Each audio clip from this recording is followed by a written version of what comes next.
mama pray on. Say mama pray on. Out of time and in a season.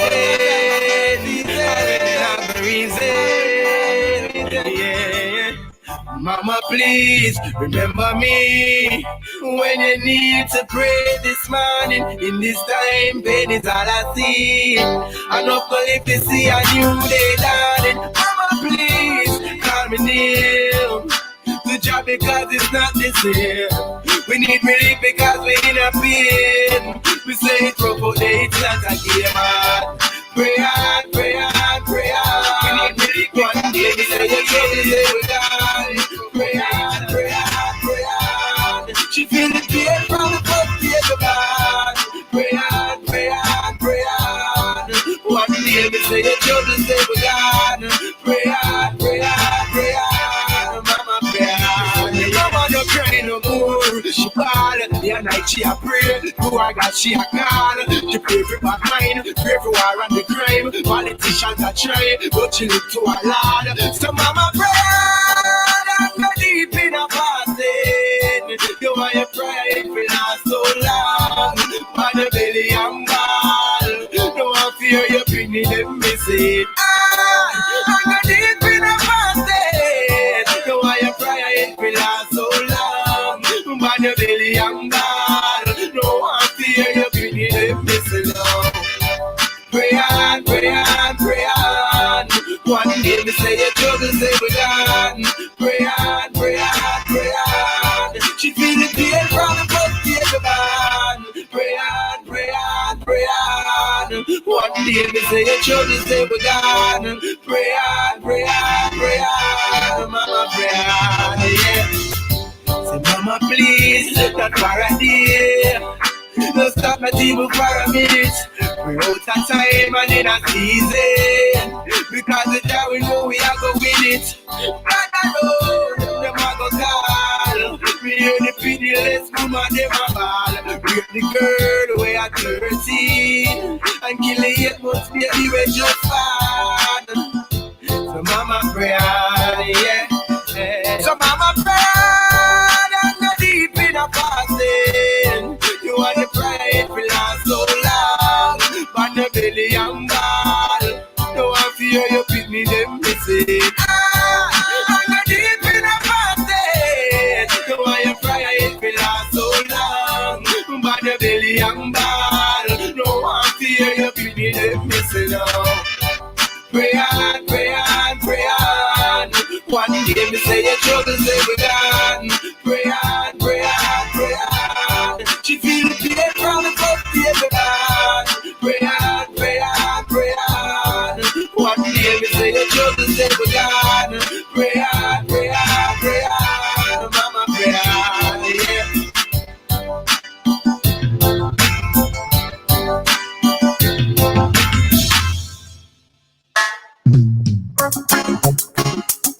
Baby, don't go, begging you to stay.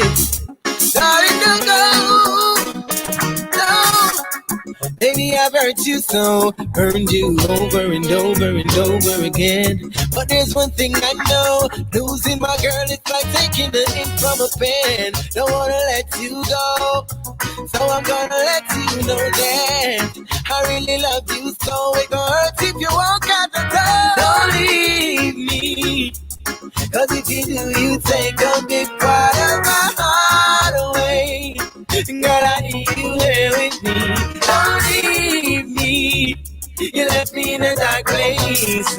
All of my clouds are gray, and I need my sunshine. Hey, foolish am I to think all of the games that I play with a baby a man. But no, I understand. You are my queen and I won't let you go. I'm your man. Don't wanna let you go. So girl, I'm gonna let you know that I really love you so. It gon' hurt if you walk out the door. Don't leave me, cause if you do, you take a big part of my heart away. Girl, I need you here with me. Don't leave me, you left me in a dark place. All of my clouds are gray, and I need my sunshine. Bless my baby. Baby, I'm sorry. Didn't mean to do you any wrong. This is my story. Please listen to my song. I'm on my knees, begging, baby, don't leave me. I made a mistake, but now it's too late. Baby, come back to me. Don't leave me. Cause if you do, you take a big part of my heart away. Girl, I need you here with me. Don't leave me. You left me in a dark place. All of my clouds are gray. And I need my sunshine. Deeply, one more time, please.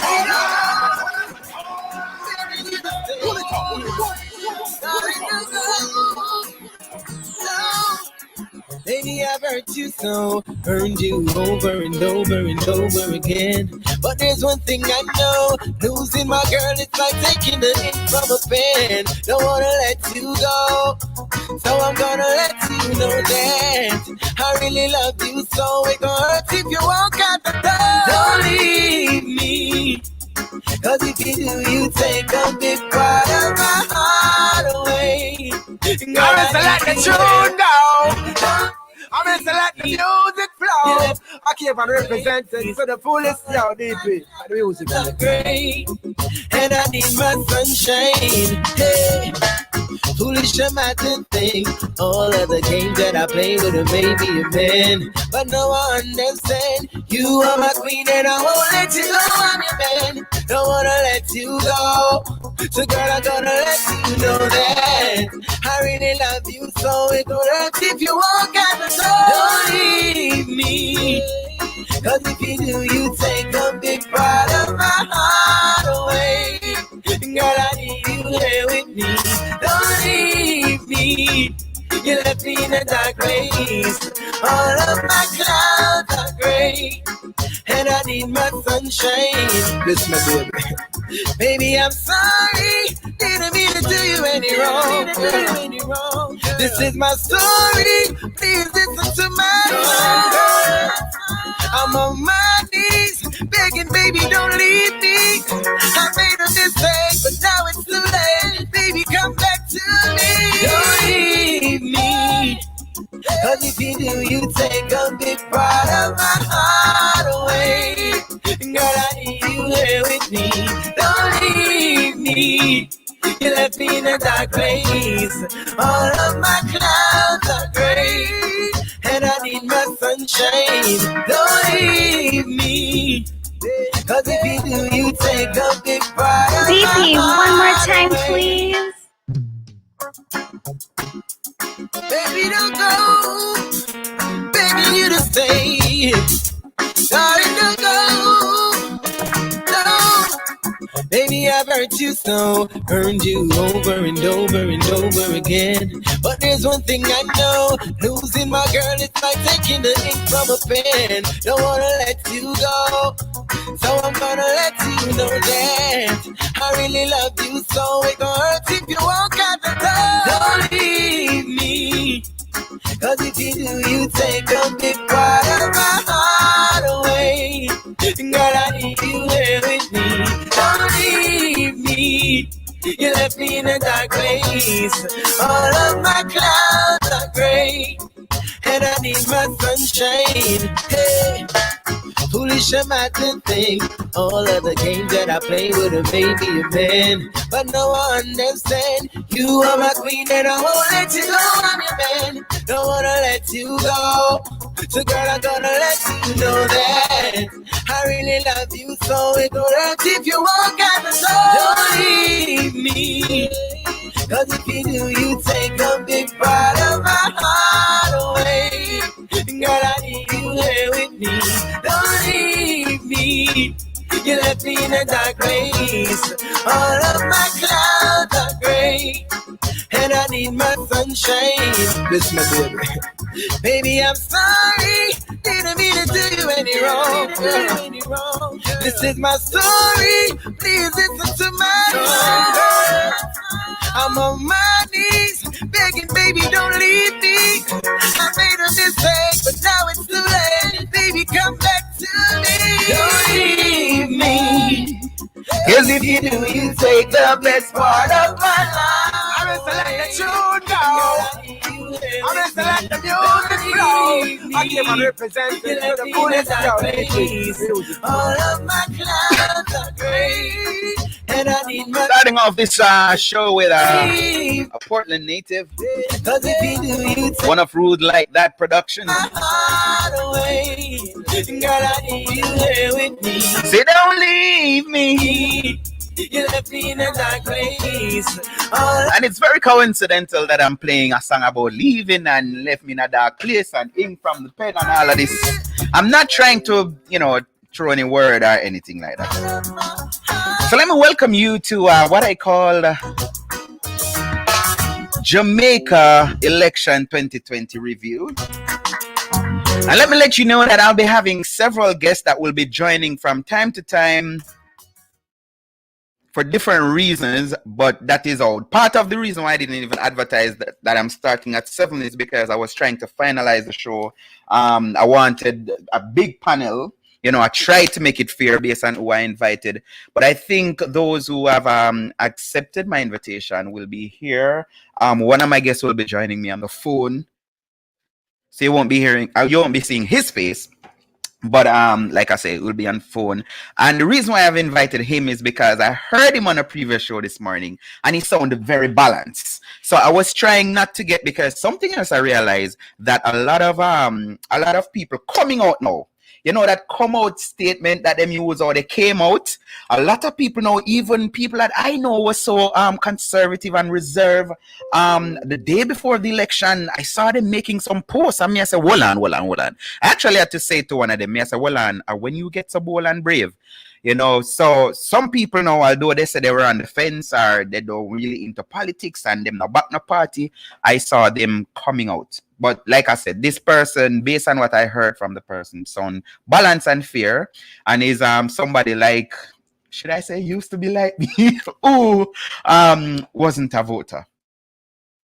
And there's still this notion that you don't have a say, which I think we need to change. So waiting on those who will be joining me via my my live, well, how should I put this? Because it's not my live feed. As invited guests, my panel, waiting on those people to send me to calling.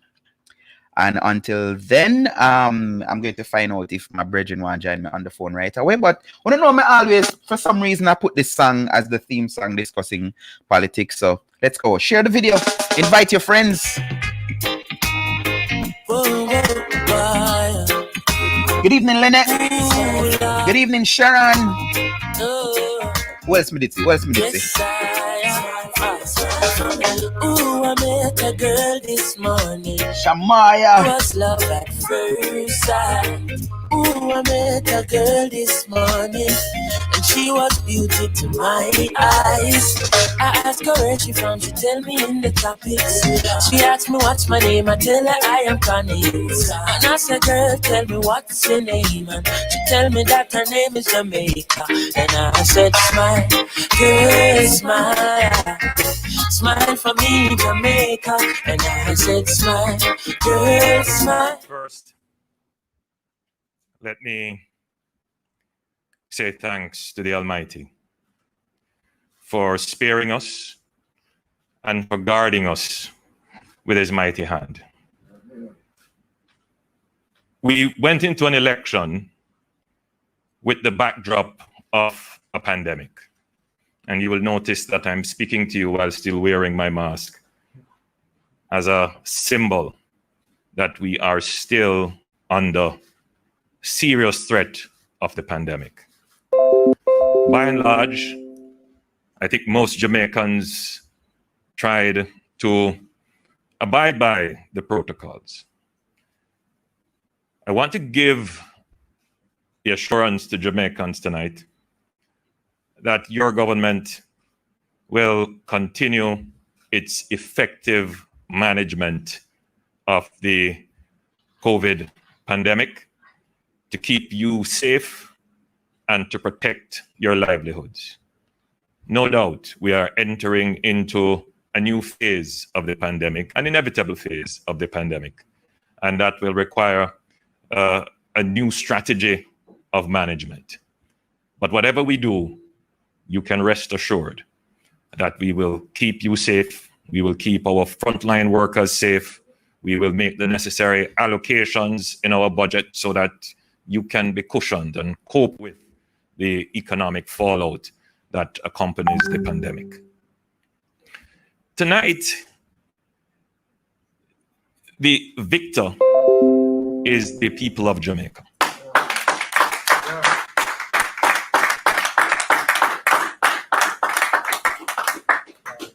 You came out in your hundreds of thousands and you participated in the solemn process of democracy. You voted. You expressed yourself through the ballot. There is indeed cause for celebration, but there is also, I would believe, significant cause for consideration. There are many Jamaicans who did not participate. There are many Jamaicans who, for fear of the virus, decided not to come to the polls. But there are also many Jamaicans who, for other reasons, apathy, frustration with the process, decided not to participate.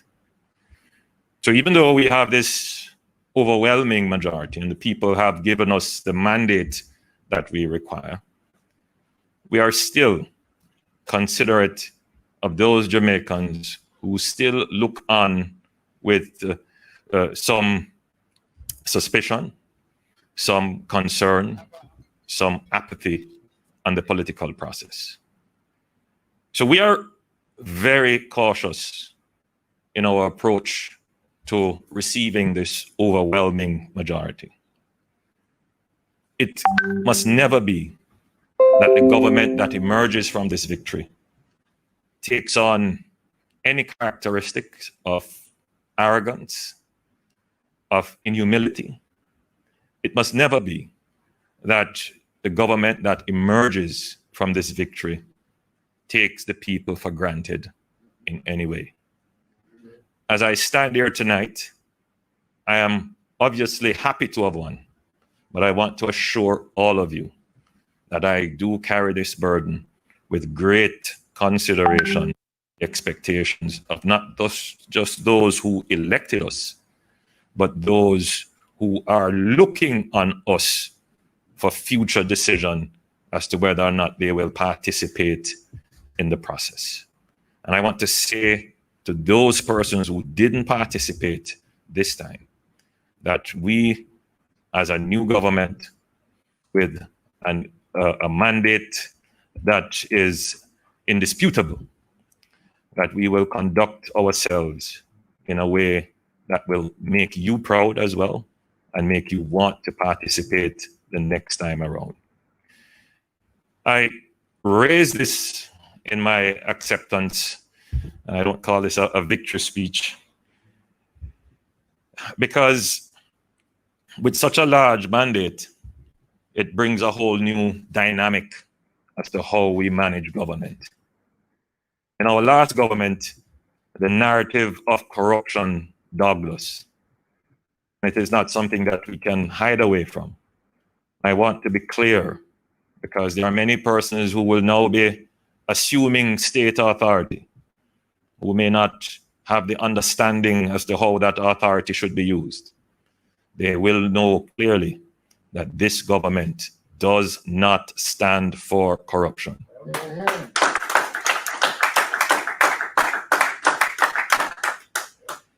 We have, as a country, managed to come to consensus on fiscal matters, on monetary policy. There is an evolving consensus on crime and violence, national security. We have a consensus developing around growth policy. But there must now be a clear consensus, strong position on anti-corruption. The mandate is also a victory for conscientious and thoughtful policy. We saw manifestos being presented that were poles apart in terms of their content and structure. The manifesto that won is a manifesto that was realistic, the manifesto that was doable. And what it says to me is that the Jamaican politics, the Jamaican people are maturing in their outlook.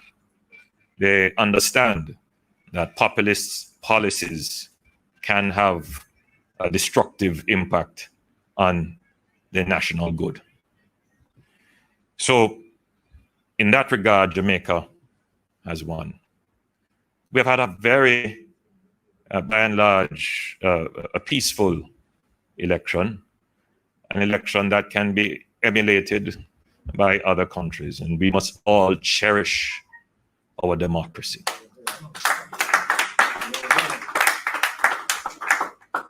I want to acknowledge the PNP and Dr. Peter Phillips. Tonight, I received a call from Dr. Phillips conceding and congratulating. And I thought that was very sportsmanlike and very dignified, and really reflects well on our politics. And I too obviously commended him on putting up a good fight. As I said today in an interview, politics can be like gladiator sport, but after it is finished, we must all try to be good sportsmen and sportswomen. And for good reason. The task ahead of us is not just for the Jamaica Labour Party. The task ahead of us is for all of us, including the PNP. And so tonight, I also appeal to PNP supporters. Do not feel dejected. Join us in celebrating Jamaica's victory.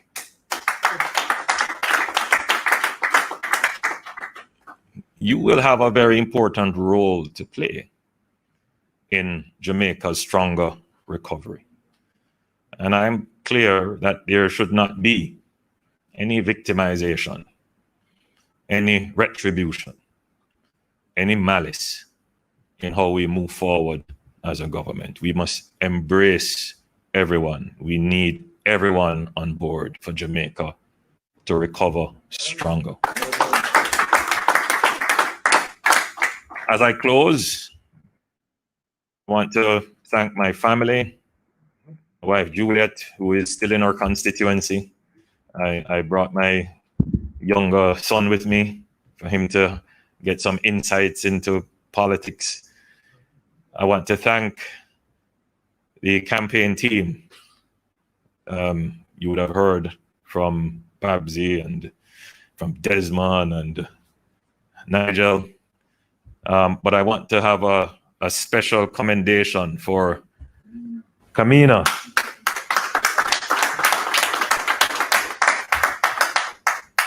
I want to thank the officers of the party, chairman, deputy chairman, and our very hardworking general secretary and his deputy general secretaries, and all who worked and participated. I put a word of prayer out for our deputy campaign chairman, Rudyard Spencer, who is in hospital at this moment. And I want to welcome our newly elected candidates.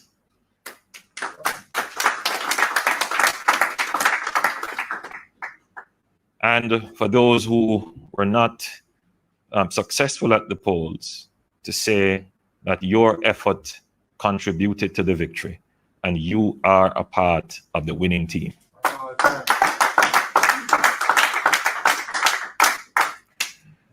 There were some unfortunate events today, which one of them I will acknowledge is the sudden death of a voter at the polls. I extend my sympathies to her family. But as I close, I give the assurance that with this large margin, this solid mandate, that we will be responsible. We will be responsible with the power that you have given to us. We will continue our good policies. We will keep Jamaica on the path to prosperity. We will usher in an era of stability on which we will grow. We will usher in an era where Jamaica can fulfill its true destiny. May God bless you.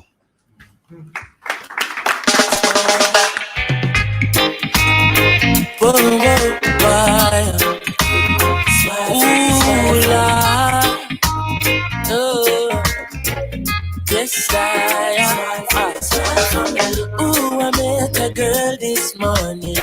She was. If you're just joining, let me welcome you to 2020 election review. We'll be joining our guests in a minute, but and a minute mean American minute when I say in a minute. But yeah, thanks for joining. You can still like and share the video. And like I say, my guests will be coming in from time to time because different people have different what is the word I'm looking for? Things they had to do. So when they join, we will just add them to the video and work with it. So let's hear from the PNP. Let's hear from the PNP.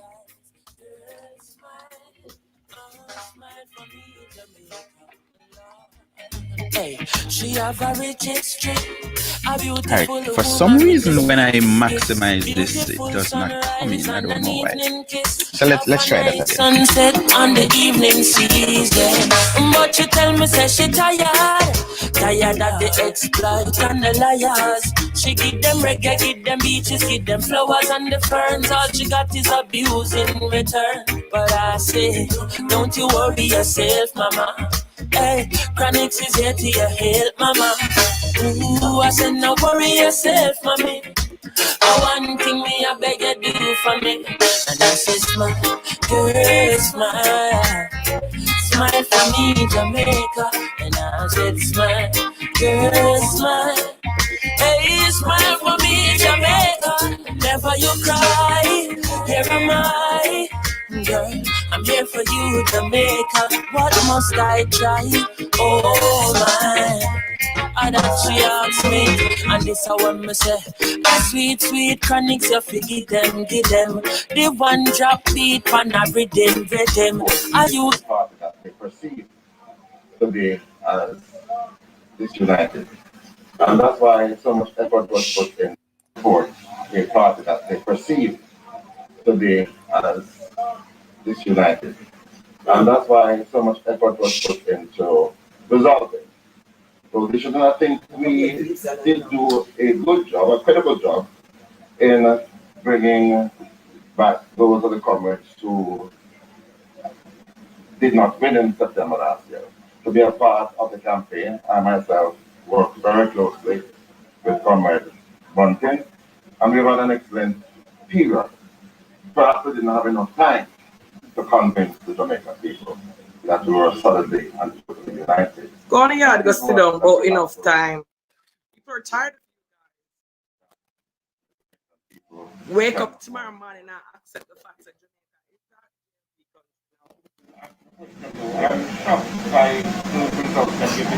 I do apologize for that. And I can't see it's just somebody page I'm taking this from. So Let me be honest. When I leave my constituency every election evening at 6 o'clock, I go home, I turn off everything, and I wait until about 8:30 to see what is happening on my phone. So it is quite shocking. I haven't come to terms as if with all of the decisions. tomorrow you're not come to terms. Yes. It sounds so familiar. A shocking defeat. But we have been here before, I recall in 1980, the very first time I voted in my life, we had a similar defeat. And in less than 10 years, we were back in power. Would you say that this is an indictment on Dr. Peter Phillips' leadership, sir? No, listen, all of us will have to accept full responsibility. I, as campaign director, co-director, I have to take full responsibility for my own role in this campaign. So we're not going to start by pointing fingers, by issuing blame. I think there's enough for all of us to accept and to recognize that we have to come better. That there are certain aspects of our conduct that people And Jamaica, all do not nice. like, especially the issue of unity. Great job, Jordan. You gave him a run. And I believe in short order, especially during this critical period when we now have to summon a united effort, because everybody is required now to overcome this period, and it's going to do it for some time. And so we really wish the government well. We wish our people well, and we are going to embrace all those initiatives to ensure that we can overcome. And I want to say something. There are a couple of good ideas that we had in our manifesto. And I really want to commend them, the government. We are prepared to discuss them. I believe that there were some serious thinking into how we could alleviate the difficulties that people face. I still believe that the proposal to deal with utilities at this time, water and electricity, are strong proposals. And I really Some want to proposals my ask. We don't have the money to do Alright, it. I do apologize, people, for this page. I used it from somebody which I think I could trust, but I didn't listen to it. I just saw the video. But I'm going to go to the final clip I want to play this evening. And if you're just joining, let me say welcome to the 2020 review. And I'll be joining my guest in a little bit. It's more than one of them. So bear with me. Let me just go to this other clip to get this one. All right, so here goes.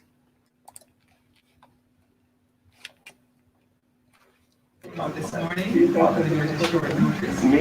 We really appreciate No, the time that you're here.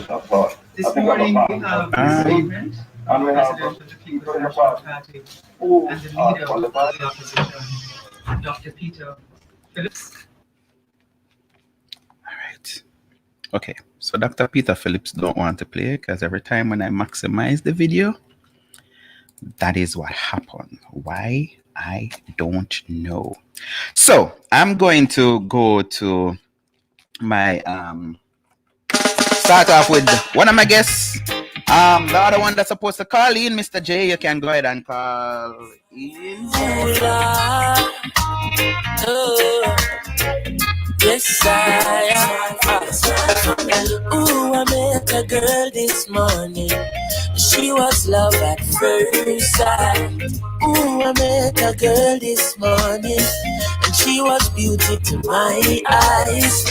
I asked her where she from, she tell me in the topics. She asked me what's my name, I tell her I am Connie. And I said, girl, tell me what's your name. And she tell me that her name is Jamaica. And I said, smile, girl, smile. Smile for me, Jamaica. And I said, smile, girl, smile. Ooh, Lord, smile for me, Jamaica. Never you cry, here am I. Yeah, I'm here for you, Jamaica. Dry your eyes, girl, smile. Sir Lester, good evening, sir. How are you doing? Blessings, blessings, blessings, blessings. Everything good? Everything is great. All right. So let me say thanks again for being my guest, one of my panelists. And we're supposed to be joining by some others in a little bit. But let's start off. Let's start with what we heard a while ago first. The acceptance speech. What do you think about it? Very, very, very humbling. Very mature. Mm-hmm. You know, if we can recall in 2011, 2010, 2011, is a different Andrew Holness than what we are seeing now. You know, we're seeing vast growth, vast maturity, a level head, and not just him, but the team, you know, and he has painstakingly select a team around him over the years that is very, very competent. And there was no gloating or beating of chest or, you know, throwing anything in the opposition's face. He was very respectful to the opposition, and he was very inclusive also. And I am happy that he made mention of the young lady that passed on. You know, it's a very sad situation. And when I heard about it also, I was very, very sad because, you know, to be taking part in our polls and you pass on like that, you know, it's not very good. It's not very nice. But, you know, I think Andrew Holness did a very, very, very mature acceptance speech. So you don't think any of the supporters of the JLP felt like he should have been gloating and or no? Well, the thing we have to realize is that we are a maturing democracy, a very young democracy. But in order to get to where we want to, what we're aspiring to, we have to understand that on this journey, some people will start the journey with us, some won't finish with us. But we have to understand that many persons may be upset or disappointed in the decisions we make in the interest of the country, in the interest of the future. Right. Because what we're doing now has to do with the interest of the future, because we want a better and better Jamaica. And persons have to understand that their actions mean something. Every one of us actions mean something, right? We don't operate in a vacuum, you know. And it may seem to many of us that if we do something and nothing, trust me, it affects somebody. It affects something. So if our supporters are not mature enough, well, some of our supporters are not mature enough to understand that, look, he is not a Labourite Prime Minister. He is Jamaica's Prime Minister. That's why when I'm talking to my PMP associates or PMP friends, and them say, you're Prime Minister, I have to stop them at every juncture and said, he is Jamaica's Prime Minister, he is our Prime Minister. And then a lot of time they say, him and my Prime Minister, because I never vote for him, or, you know, I don't recognize him as a. So I say, okay, well, we can't have a conversation with him until I acknowledge he's the Prime Minister of Jamaica. He's not, you know, he's not Jamaica Labour Party Prime Minister. And I agree with you on that. Some people, I listened to some commentators Friday, all of yesterday, and they were saying that he stopped short. Would you say stop short at anything, or you are totally comfortable with all that he said? Remember, it's not a throne speech, you know. It's an acceptance speech. You know, he's not in Parliament or something like that. You know, it's an acceptance speech. So there are many other persons that he could have thanked, you know, but it's a big team. You know, it's a big team. It's not within necessarily the thanking part. Let me be more specific. They're saying he hinted at the whole thing with corruption, and you would recall outgoing president of the People's National Party referred to, which he wasn't the creator because I heard it before, that the PM office, in a sense, was being utilized as a holding cell. So what I was getting from commentators yesterday is that he should have said something stronger towards corruption and the non-tolerable or non-tolerably will beat the corruption. You're saying coming in the throat speech? Look. In his swearing speech, he will do all of that, you know. But this is just to thank the team. This is just to thank Jamaica for coming out. Not just thank Labour Right, but thank Jamaica for participating in the polls. You know, regardless if it's 37% or 38% or even if it was 51%, he's thanking Jamaica to participate in the polls. And you see, sometimes, and that is why I pride myself on knowledge and information, right? Because a lot of people don't understand what took place on Thursday. You know, many countries don't have what we have in terms of a peaceful, seamless transition of power from one party to the other party. You know, when we got our independence, we didn't have to fire a shot for independence. You know, many countries, when they're having a national poll, you know, look at Guyana in recent times. Guyana had their polls in what, February or January or something like that, and it was, I think, February, just before the whole COVID. Yeah. And it is recently since they have settled on a winner, like maybe a month ago or 3 weeks ago or something like that. You know, and it was turmoil down there because I have Guyanese friends that I speak to daily. And it's turmoil down there. You know, and they have would it be a racist thing? You know, the blacks and the Indians and yes. You know, so let me welcome another guest, Mr. J. Mr. J, you hearing me? Yeah, man, I'm hearing it clear. All right, good. All right. Mr. J. All right, so Lester, thank you very much. I kind of actually used it a while ago to just start off the show until others come. So don't complain, you know, and thing. But Sir J, welcome again, and thanks for accepting my invitation. I'm going to start exactly where I started with Lester. I played the clip from Mr. Holness, Prime Minister to be. Did you watch it on your own or cite any at all? No. When the played it was the first time I'm hearing it. Okay. Have you garnered any thoughts? Like anything you would have wanted to hear, or? No, I mean pretty much he expressed himself as though he should have. The important part about it is that he addressed the issue of the 2% of persons who didn't vote. And I was very happy when he mentioned that, because that is a key concern. I think both political parties should really have some look into and try to analyze what is really happening. And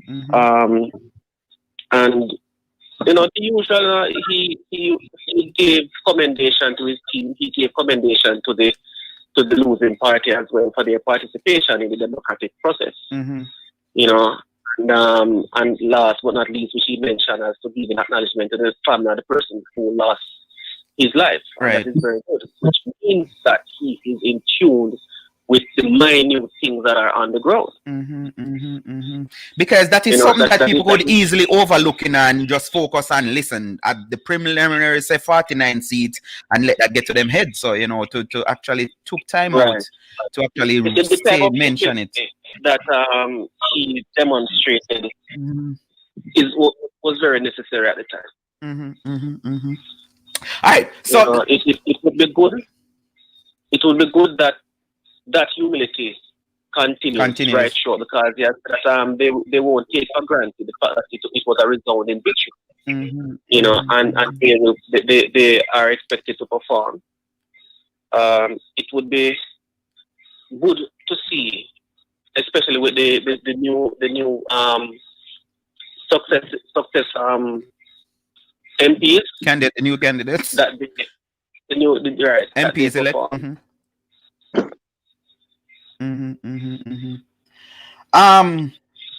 The speech was perfect. Those are comments coming in on the screen here. So Sergey, let me ask you finally about this too.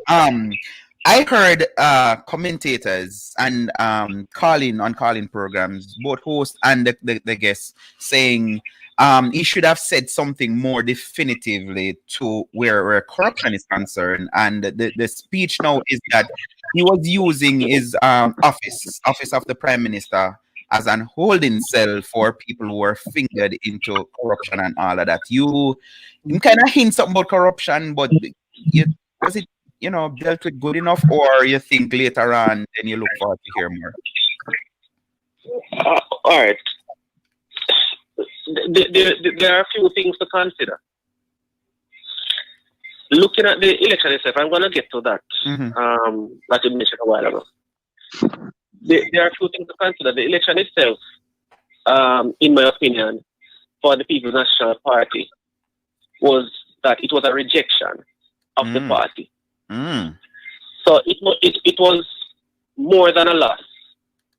The people rejected the People's National Party, and the reason why I use such a strong term is the idea of corruption, and I use idea because none of these persons so far have been charged, under the Integrity Commission and their investigation. So I could use the legal term, the allegations. Right. But why? You can't use your word idea, but since it's a charge, I just say, allegation. Go ahead.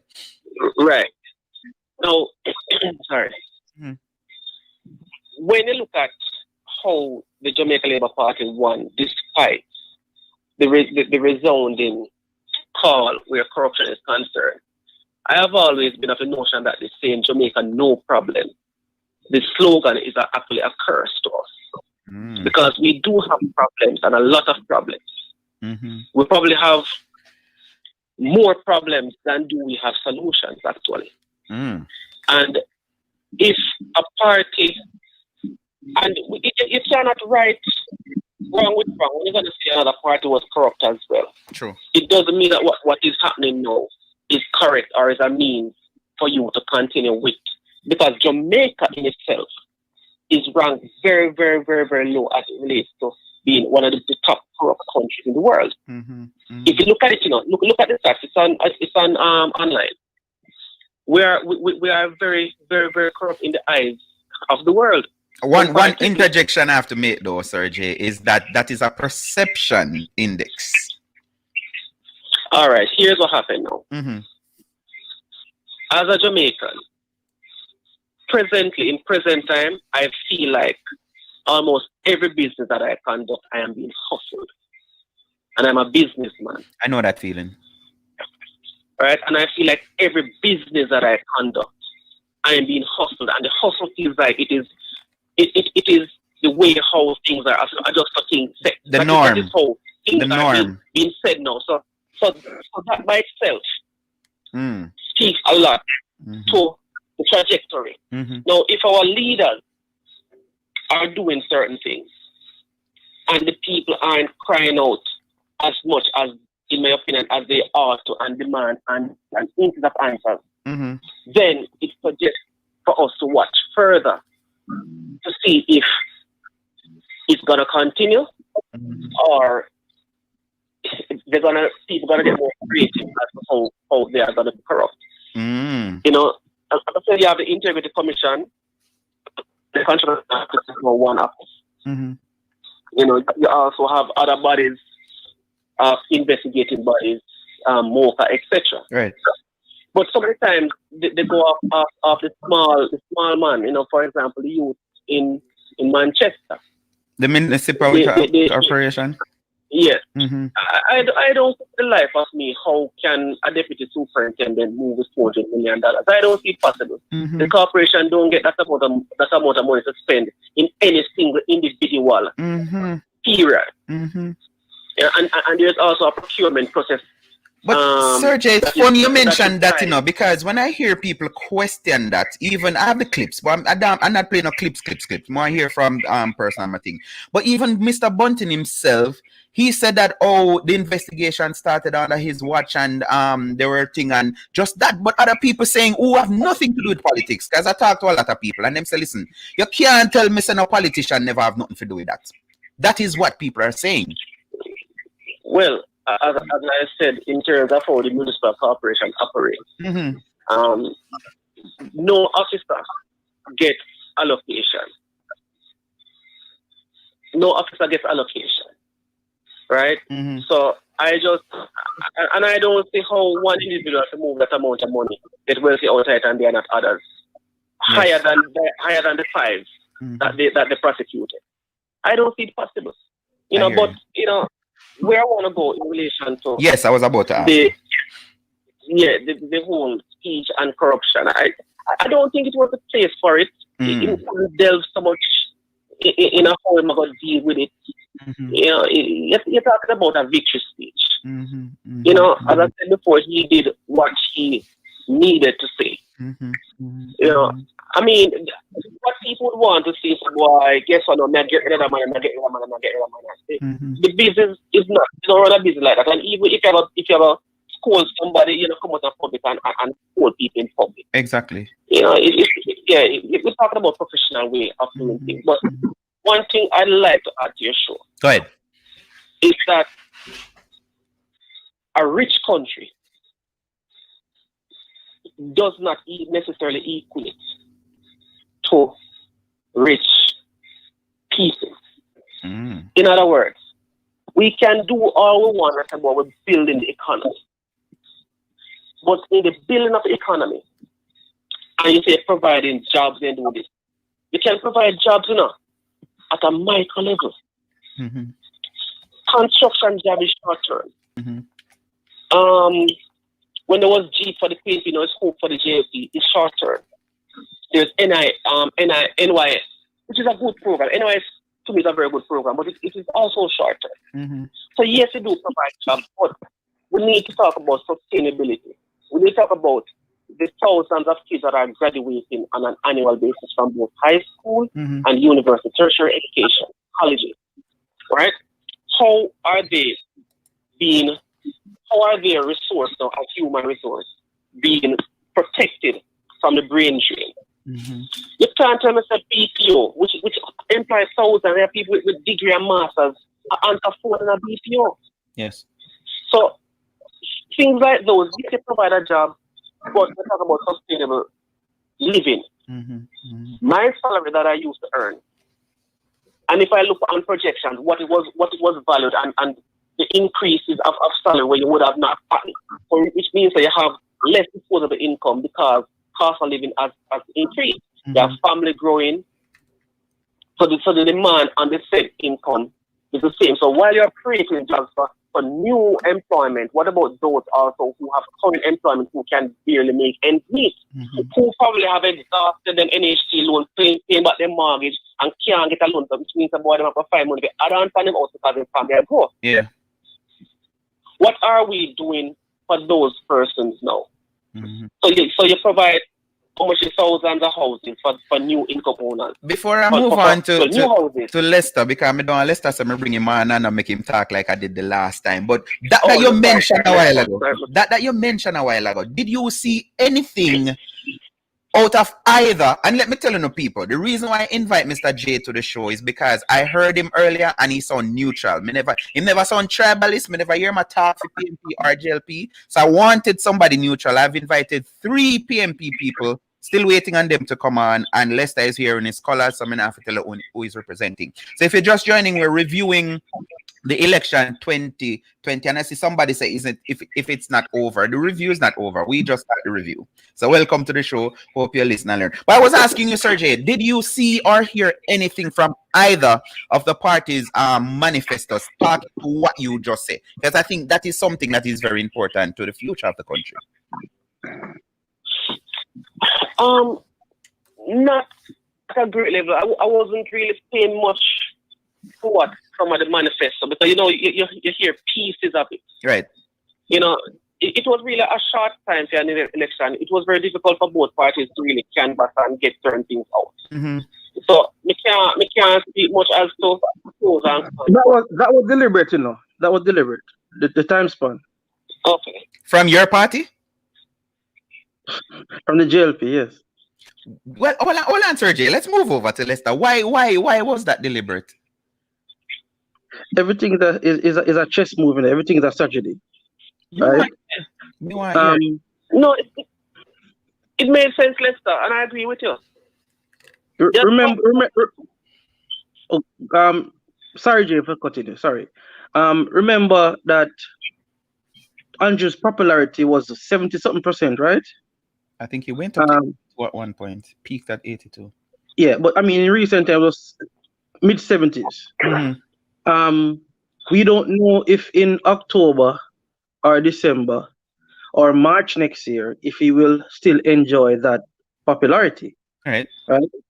And remember, the opposition was chomping at the leader per se and not the party per se, you know, and which they have always done. And also, everything has to do with a particular timing, a particular event or events, right? So when you look at the timing and the month, it was in September. Wait. Hold on. Because I think I misunderstood you a while ago. Because I was asking Sergey if he saw anything directly talking about, better jobs in either of the manifesto, and you said that the late release of the manifesto was timely. Yeah, man, but come to all of that. I want to make sure it's not the election you're talking about. You're talking about no. Hold on, everything. Because people were calling for the release of our manifesto first, and we are saying no.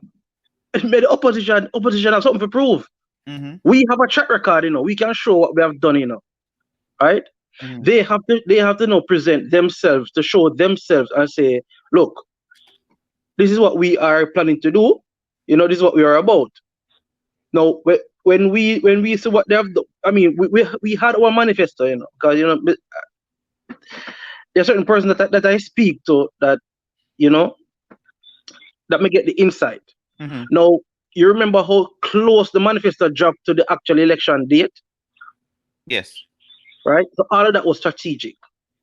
So what I was asking you was why. You're going to tell me why you're just going to leave it at that? Because I see that as to build remember, especially the 10,000 houses that are made available for 35 and under. These things were specific, so it is fresh in the mind of the person who are going out to vote. So there'll be not enough time to debate and tear down and dismantle the manifesto. So it will be short time. People still have fresh in their mind the idea of the 10-point plan. Bam, to the polls. So everything is strategic. I hear you, sir. So Mr. J, somebody who is not affiliated to either of the party, and I heard you agreeing with him because I know, but when I do my show, I don't ask questions just for me. I know that all of these things, the timing of the thing, that is what our constitution give. The prime minister call election when him or her feel fit that this is beneficial to me. That is what happened. But as a person who is not affiliated to either of the party, you're comfortable with this, guys. Like I just said to Lester, to me, this sounds like a trick from both parties. Then, if you're going to say, you know what, let's release the manifesto close to the election. So even you have people like DP now that sit down and go through it points by points, won't have enough time. Is that fair to the electorate? Here's what happened. All right, the election, in my opinion, was not one on a manifesto being presented or not presented. It was one based off of the popularity of Andrew Bolt. Oh, okay. Right? Andrew, right now, and I think with all fairness, just as though the PNP would preach on Joshua, they have Andrew now to preach on. And what the party has done, and I think it is very bold, they Andrew themselves challenge Michael Manley. Yes, I heard that step out. And PNP didn't take it very lightly, and I think that was a very strategic move. If you tie the head of a snake and you wound that snake, the whole snake wounded. Yeah, the whole snake wounded. The idea, I can tell you, from when Delano Steve Wright was the president or whatever name they call him of G2K. And if you look at the type of advertisement that G2K was pushing out back then, compared to what the Jamaican Labour Party was pushing out, the G2K ads were taking on it's like the whole the pictures. You look evil, Portia, you look evil. The whole the snapshot were the ones that make you look ugly.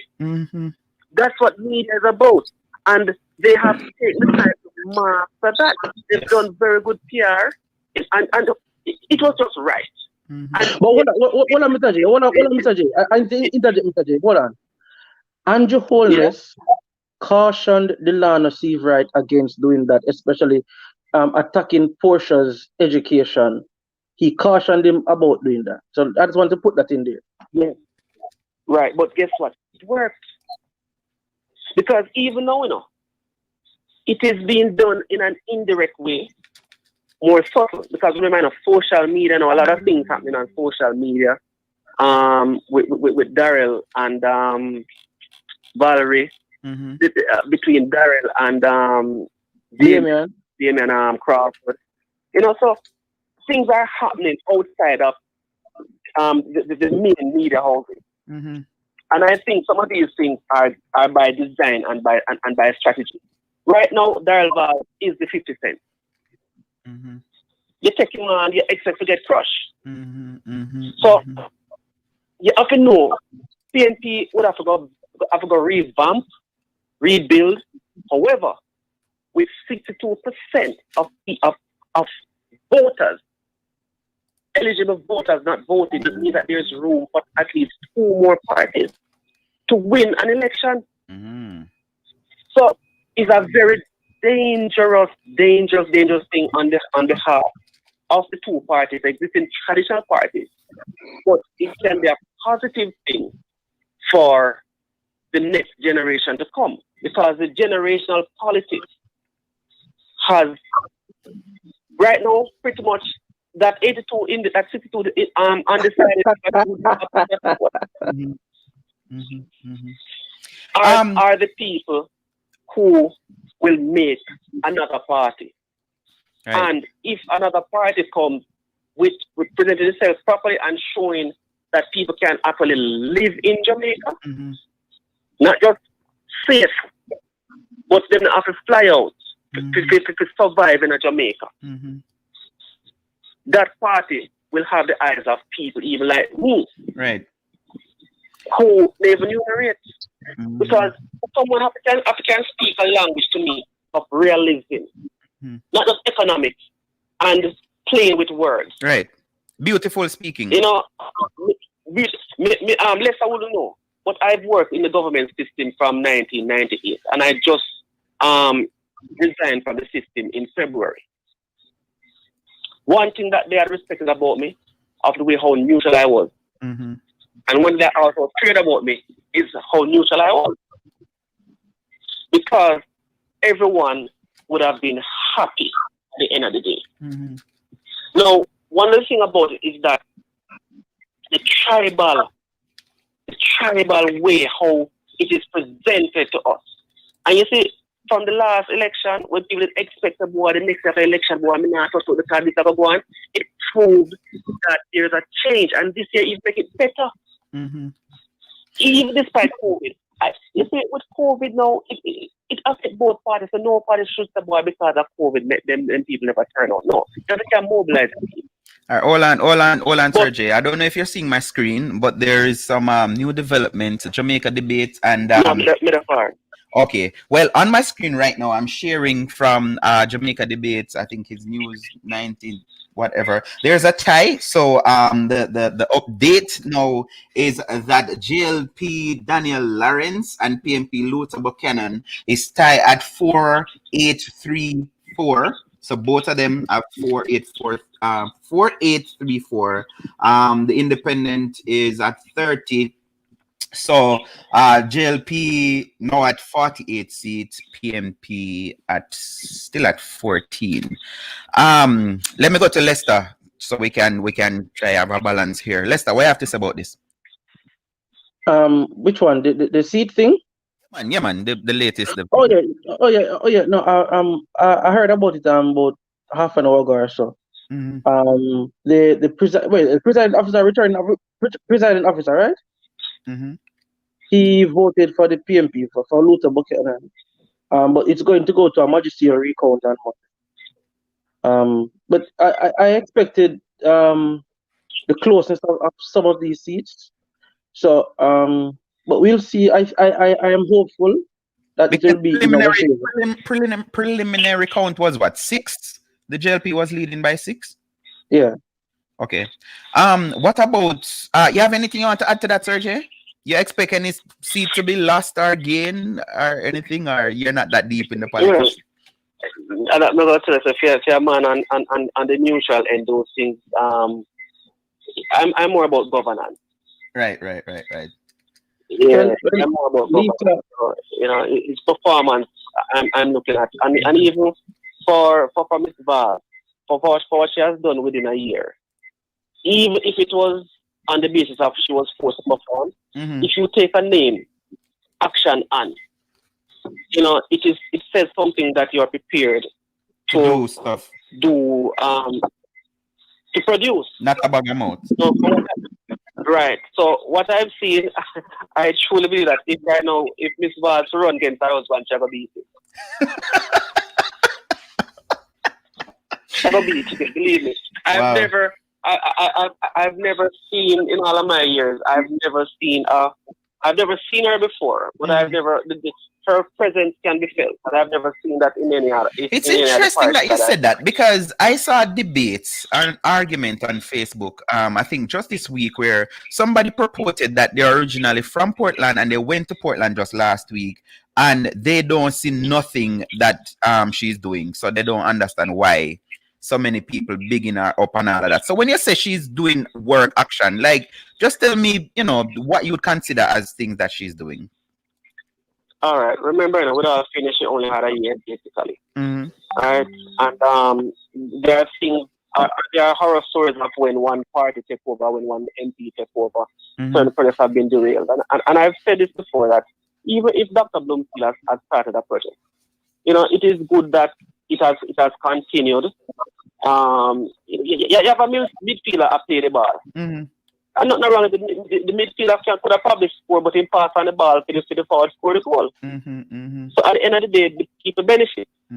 So to give this credit, what she has done, is really it does wrong in my opinion. I mean, just can't not that person who said that to you, no, it's not to me. He made a post on Facebook. Well, that person who said that is truly. I've not been in Jamaica in almost 6 years, right? And my family them come from Bumble. My father them come from Portland, and I used to work on Coronation Bakery on the bread van, and I've been to almost every nook and cranny in East Portland, right? I used to attend Apple Grove for a year, so I've been to even that side, even the most easterly side of Portland. Right. And the conditions are terrible through and through in every aspect of life. And Marie Vaz has come and done some things that have never been done. Right? There are places that never had street lights or lane lights. You know, there was electricity was not there. And she has brought electricity. I saw a lady while the campaign was going on for the by-election. This lady, she was 40 something, and she was crying that her family has always voted PMP, and she said this is the first in her life that she can turn on a light in her house. This is 2019. You know, and first shall walk without a flashlight. And if people who come to rural Jamaica know, say everybody, it is a funny thing to me as a Kingstonian going to live in Portland to see people packing flashlight as a travel kit. You know, because when I'm coming late at night, the road down the light. 7 o'clock in the morning, and you see them put one flashlight in them bag, and you're like, what? Exactly, you know, so that's an upgrade though, because we're coming from Buckletouch. I don't know if you're young enough or too old, young enough, old enough. Look here, look on a grey beard. Anyway, so but she and I've heard many stories like that during the campaign, the by-election campaign. There were places that never had asphalt, never. There were places that never had water, right? If you look at Manchester police station now, that there's an ATM machine there. So imagine that you're leaving from Hector's River to come to Port Antonio to do a cash withdrawal, and then none of the machine them now work. Remember, you know, I'll take transportation come there, so you know. So imagine you're traveling 27.5 miles just to go on to do a cash transaction, right? So there's an ATM machine now at the Manchester police station, right? I mean, I'm hopeful that. Yes, sir. Let me share advice, brother. If it's certain things, DP need fresh eyes. Simple, because there are some things where you pass every day and you never even notice that it wasn't there. Right. And somebody have to come point out and say, yo, you know, said this. So it certainly need a refreshing thing. And that's one of the things, you know. When you hear people say, boy, they want a younger party and they want a younger representation, a fresh eyes, new ideas, them ask, you know. You know, and so it's interesting that you said that. Me think, you know, even all right. So for example, the NHC thing when I'm say with Michael Manley, and them say, boy, right now we're housing concern, should be credited Michael Manley. Fine, if you want to do that, no problem. No problem. But let me share this to you. Even at the end of the day, as I said, there's continuance. Right. There was a mandate given to National Housing Trust to produce a certain amount of housing within a certain amount of time. That's what really happened, which is why when they had asked the Prime Minister as to what were the deliverables, and when the real thing was about 2,000 compared to 20,000, and he said that's what he got from NHT, you know, you have to go by a starting in reality. Because 20,000 houses is really a lot. It's misleading, straight up. I was disappointed. It's very misleading because the presentation had always been, you know, we'll make 20,000 people have house. Right. And that was never the fact. Right. But a mandate was given to National Housing Trust to produce. So, you see, it's not going to benefit me. And one of the reality of it is that, the boy, several of those houses are going to be bought by maybe 2-time or 4-time homeowners, but they're going to reinvest. So not necessarily everybody are going to get the house, because really the reality is on a housing front and the contractor. A lot of these developments are what you call interim finance, where other developers are developing land.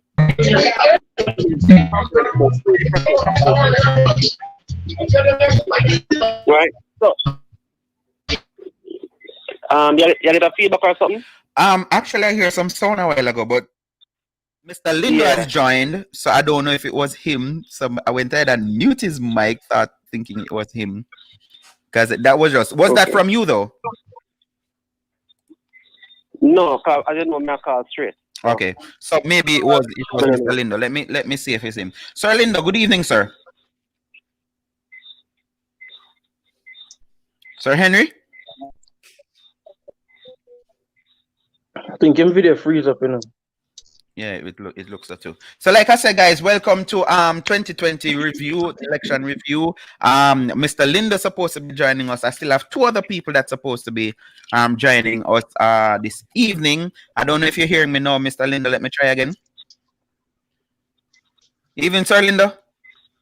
All right, we're going to see what will happen with that. But you were finishing up a point, Sir Jay? Yeah, what me I say is that even if it's a legacy, it's a tradition being carried on, and housing is important. But we have to know, you know, one of the things that crashed the economy in the United States was the housing market, because a lot of people faltered on their loans. Yeah. Them couldn't pay back. Well, Jay, hold on. You have to get a proper representation of that. It's not a matter of fault on their loans. A lot of persons in the United States got loans that shouldn't have gotten loans in the first place. Because they never qualified. Right. They get only for low. But the thrust was housing. Yeah. No, remember, you know, if you're going to provide housing for people, and tell you the truth, not one 18-year-old can't own a house, not DP. But if you look at some of the houses that are being constructed right now, Straight up road boy. Nobody living in them. Mm-hmm. Big man thing. Because the lots are so small. Mm-hmm. So yes, you get a man a house, but then you have to look on the possibility of expansion. When a man's family grow, you can't create a situation where the boy you have to get a man a starter home. Because what a lot of persons don't know is some of the starter homes, well, the starter homes are the bedroom and the kitchen basically in a one. And a small bathroom. Maybe quad, yeah. Mm-hmm.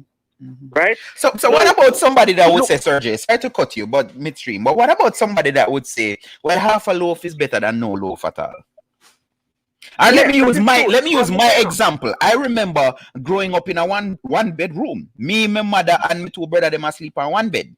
And I remember when I moved out for the very first time, it was basically a basement. Although it did feel nice to tell people I live at Dolphin Bay, but I want to the basement me did rent out, which was self-contained. My bed and my dining thing and one thing, and me have a little kitchenette and my bathroom. So, what if somebody said to you, but come on, man, be realistic. People, at least you can have a place to call your own. I agree, no man, the concept is good. Mm-hmm. Right? But I think they can give more. Give more. Okay, I see what you mean. You see it? Because the reality is people are got, you see, look at the projections of the cost of living. You start off a man with that. But in family, I got start grow, basically. I'm going to have him girlfriend I got move in. I should have a boyfriend I got move in. And then I get pregnant. Pregnancy go on. And then go to get twin. No, for add on that unit, to draw the plan is a cost. Mm-hmm. Material, everything is going to be a cost. Mm-hmm. Talking about low income housing, I started with people with low income. Yes. How will they afford to improve on that based off of the current cost of living? Mm-hmm. Where is the disposable income to allow for that? Mm-hmm. They will tell them to get more loan again and put themselves in a further debt. Mm-hmm. Mm-hmm. Listen, my house need one right now. If we follow NHC, brother, at 8.5, we follow NHC, by the time we done at $33 million we pay for this house. So we have to look on the certain realities. The gift is good, fine, but still show people a way how they can improve on that. Not just leave them just up. I hear you. I want to get a couple of the comments, but I want to touch something before we move on from this point, because I hear you. I don't know why Mr. Linda, I'm getting problems with him because we have used this before.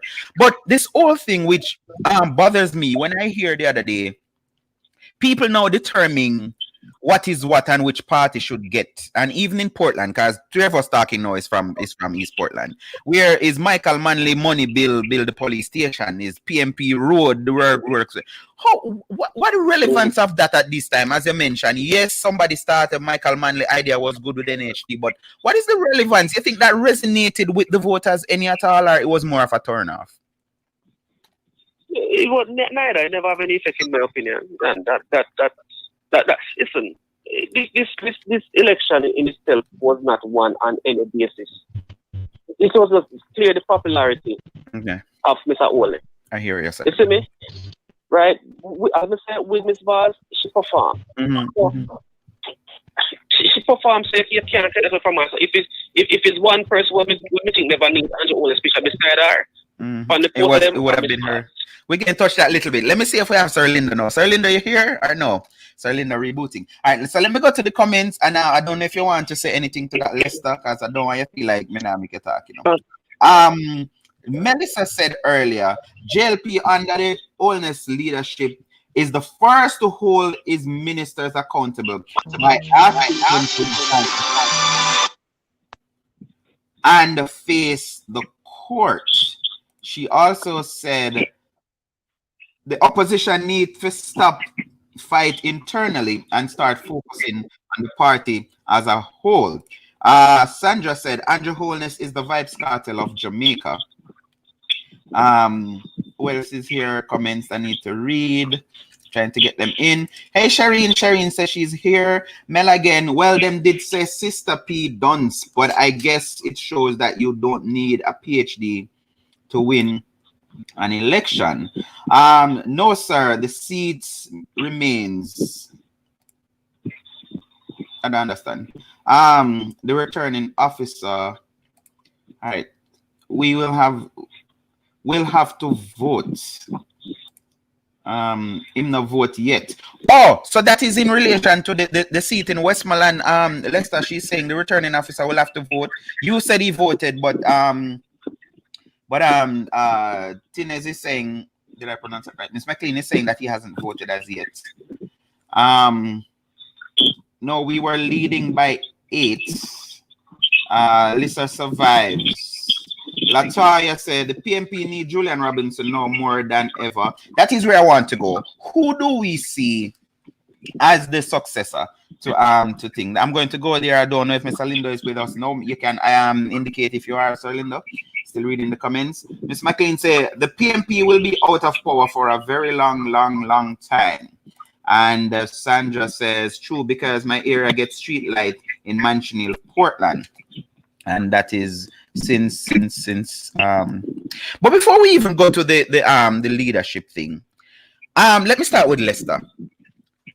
Why so many seats that were fully PMP country, like Dr. Peter Phillips said prior to East Portland by-election? Why so many of them actually follow the trend from East Portland?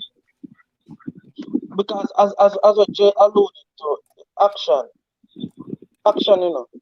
Mm-hmm. And I was saying this earlier to somebody that Jamaican people and why politics is like this, Jamaican people like to see something, right? So Anne-Marie Vaz has started a tsunami of performance as an MP caretaker, right? And what she has done has I've been following politics. I'm 10 years old. I've never seen it done from an MP caretaker standpoint, leading into being an MP, right? So Jamaican people like seeing action, right? So them like seeing something being done, something being produced.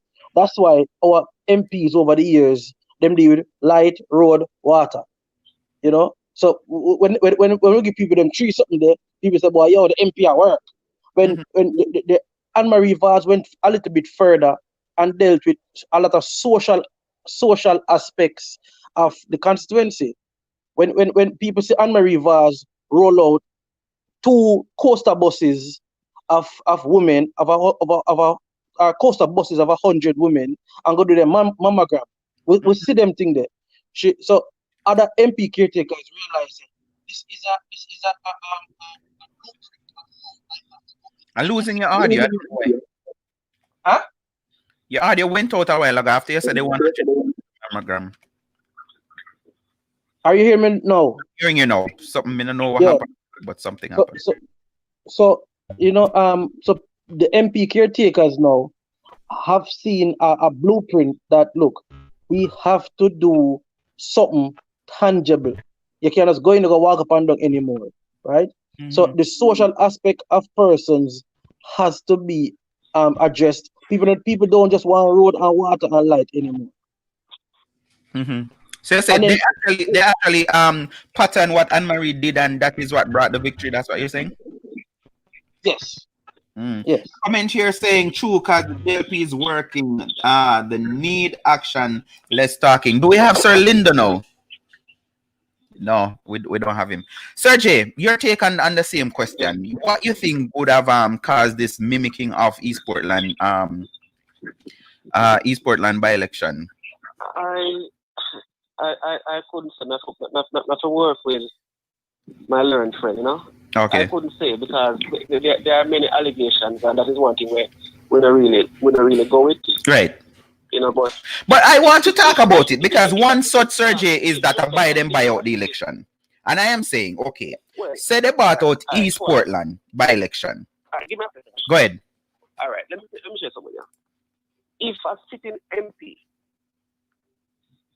gonna, pun intended, sit and allow a caretaker to maneuver better than him, as the MP would receive what is known as the Constituency Development Fund, CDF, Constituency Development Fund, right? Which I think is between 8 to 10 million per month. It's not 20 million? The last time I heard it was $20 million a month. Could be $20 million. Because long time, me know of $8 or $10 million. Mm-hmm. So if you're getting that amount of money to spend within the constituency on a monthly basis, oh God, man, what can't you do? Mm. So if an MP caretaker come in and I do better than you and outperform you, obviously, and as I'm saying, a legacy enough at the time is not necessarily a good thing, because some of them off America man and say MP country and just be lazy. And the incumbency, it ties to that. It would have been a well-deserved, it would have been, if that is the case, it would be a well-deserved victory on all of those MP caretakers.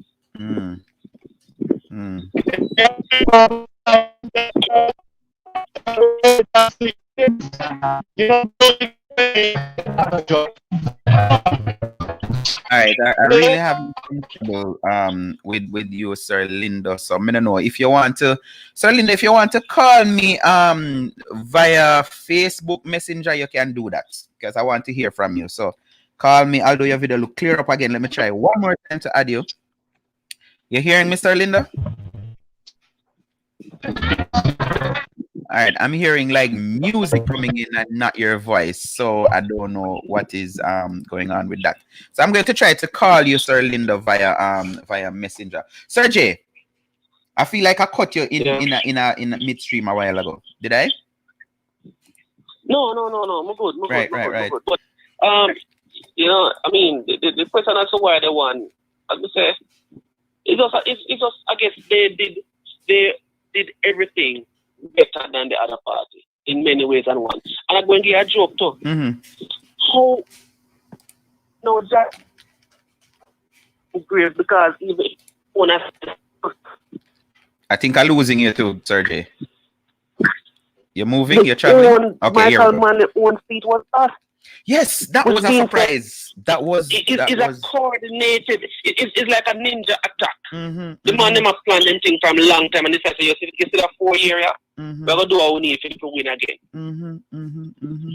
Which this is why I wanted some PNP. Every election in the Caribbean though. The Caribbean elections then is a mimic of the Jamaica election. All of them are landslide. So somebody might have to study that too. Yeah. Because was it last year or year before last? Barbados was a clean sweep, all 60 seats. No man, all of them election are not going just in here. No man, Barbados was last year, man. Mia Motley. A clean sweep, yeah. If it wasn't last year, it was the year before. Yep. But yes, as I was saying, the incumbency thing, I think it's a fatigue, because even in St. Thomas, you know, we had, and I rightfully said, we had Dr. Fenton Ferguson, 6-star general as self-acclaimed. Like, I don't get it. And I keep on asking even people who I know have strong ties to the PNP, and when I ask them, they keep on just going back to the 70s and from Manly time. And I'm saying, but people my age, I was born 1980. What can I really pinpoint? What can I pinpoint in East Portland and say this is because of the PNP? Right. I don't. Let me tell you something, my brother. I read textbook because of studies. I don't read a lot of other books. There are certain things that people need to identify for themselves. Right. Now, if I can identify with my current time, then you can't blame me. Because currently, it is what is affecting me currently. Exactly. So $1 at 150 to 1. How can I survive? So, and to tell you, if we speak a lot of the truth, there are truth that whenever the PNP got the country, the 2011 time, they got a messed up economy. Which year you said? When the PNP got the country in 2016, they got a growing economy. Right? But the PNP shouldn't they drop the ball. Then they make the JLP figured out how to win the election in 2016. Yes, exactly. So you can't blame anybody and say, boy, we get all the way I don't know how we did get how we put together. We had it in the pipeline. They continued and then drop the ball and continue, and then what they're doing is You're the midfield, and them now come be the forward. Nobody now remember. If Tapa Whitmore never scored the 2 goals in a World Cup, nobody never remember Tapa Whitmore. True. Look here how much set him did get from Dian and all of them. Yeah. It don't make no sense because who scored the goal, remember. Exactly. But that is something that I hear a lot of PMP driving home, and they boast about it to say, even this morning I was listening to a radio show, and most of PMP supporters were calling in and say, Andrew Owens not do nothing. Yes. Him get a good economy, all the money we must spend now, and we set it up. And yes. And it is something to boast about. But what we should also say, he got it in good stead, and he maintained. Because the responsibility of a government, is not to mash up at the place, Right. It's to continue and make it better. Right. But that is something that he got flacked about too, because a rich country, don't mean to me can put more food on my table, because me can tell you, it's less food I can put on my table now with the said money. Let's see if we have Mr. Linda now, Sir J. Sir Linda? Sir Linda? Check. Sir Linda, I'm hearing ruffling, but I'm not hearing your voice, sir. Why, I don't know. Sir Linda having a connection problem this evening, because I'm seeing that the call is connected, but I'm not hearing you, sir. All right, and I don't know what happened to Leicester. People is not me kick off Leicester. I don't know what. Leicester is here. Leicester is here. Leicester is here. Yes. Finish up the point you're making, Sir J, so I can move on to Leicester. Yeah. If you had, what may I say is that. Go ahead. I'm left at 120 something, 125 thereabout. See, still high. So the dollar devalued over the years, but what was said by the IMF is that the Jamaican dollar was undervalued, and it is really should have been 150 to 1. Now we're at 150 to 1. It no gives no comfort to me, because straight up more.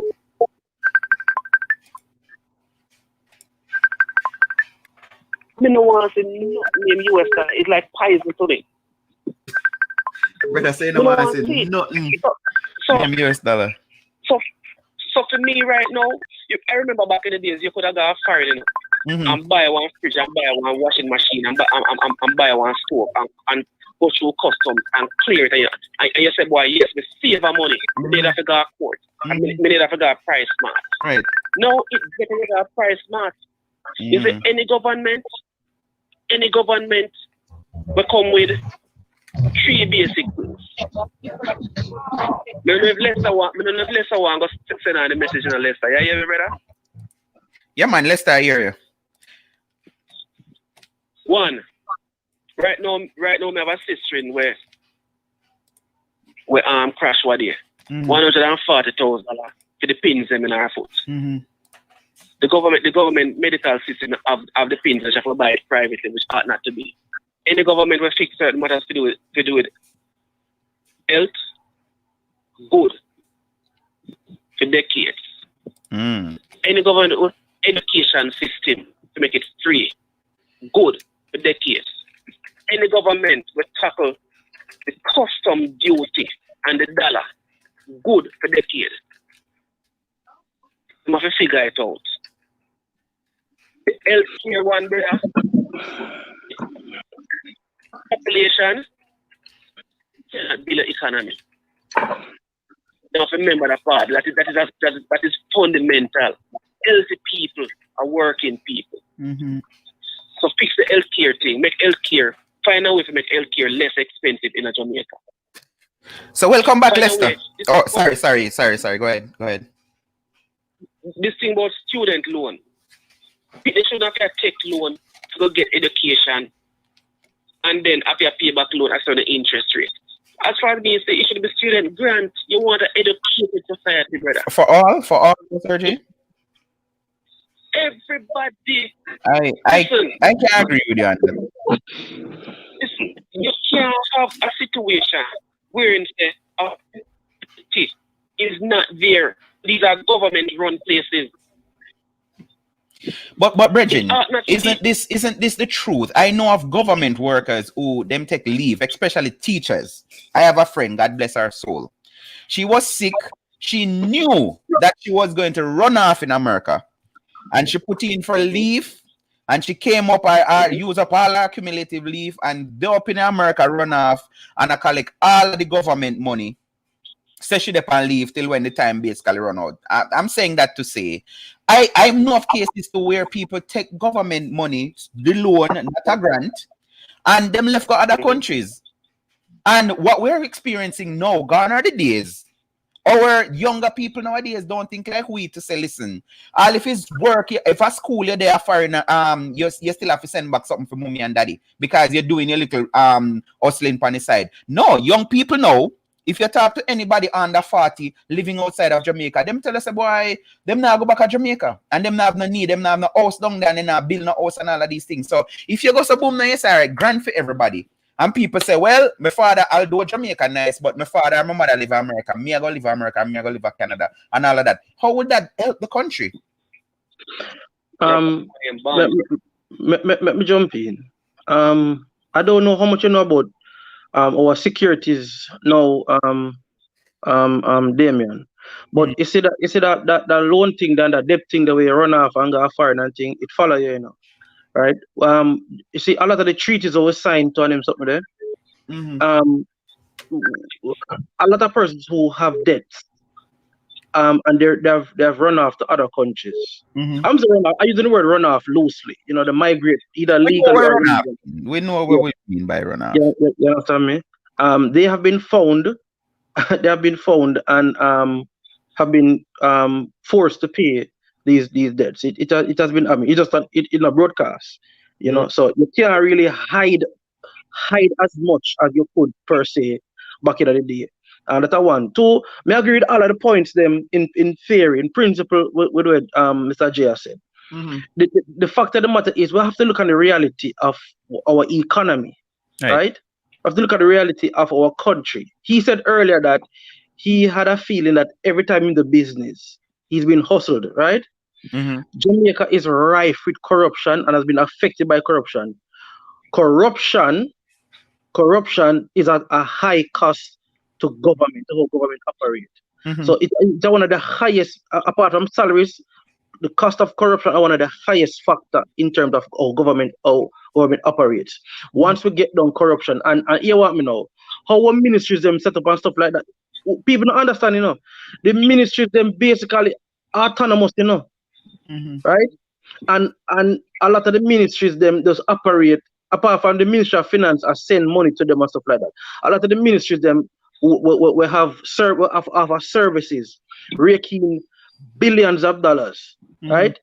And the ministries them need audit, them need retooling in terms of the staffing, they need retooling in terms of infrastructure, in terms of even though the billing per se, they need retooling in terms of technology, right? People still are write up on paper, file paper in a cabinet and all them something there, right? People still are stand up in a long line in a many agencies, which should not be so, right? We're in a digital age now, with a 2.5 hour from United States, the biggest market in the world, right? So access to certain things is not difficult. What Jay has left out is that education cannot be free. It comes at a cost. I understand what I must say, but it does come at a cost. Who is going to pay that cost, right?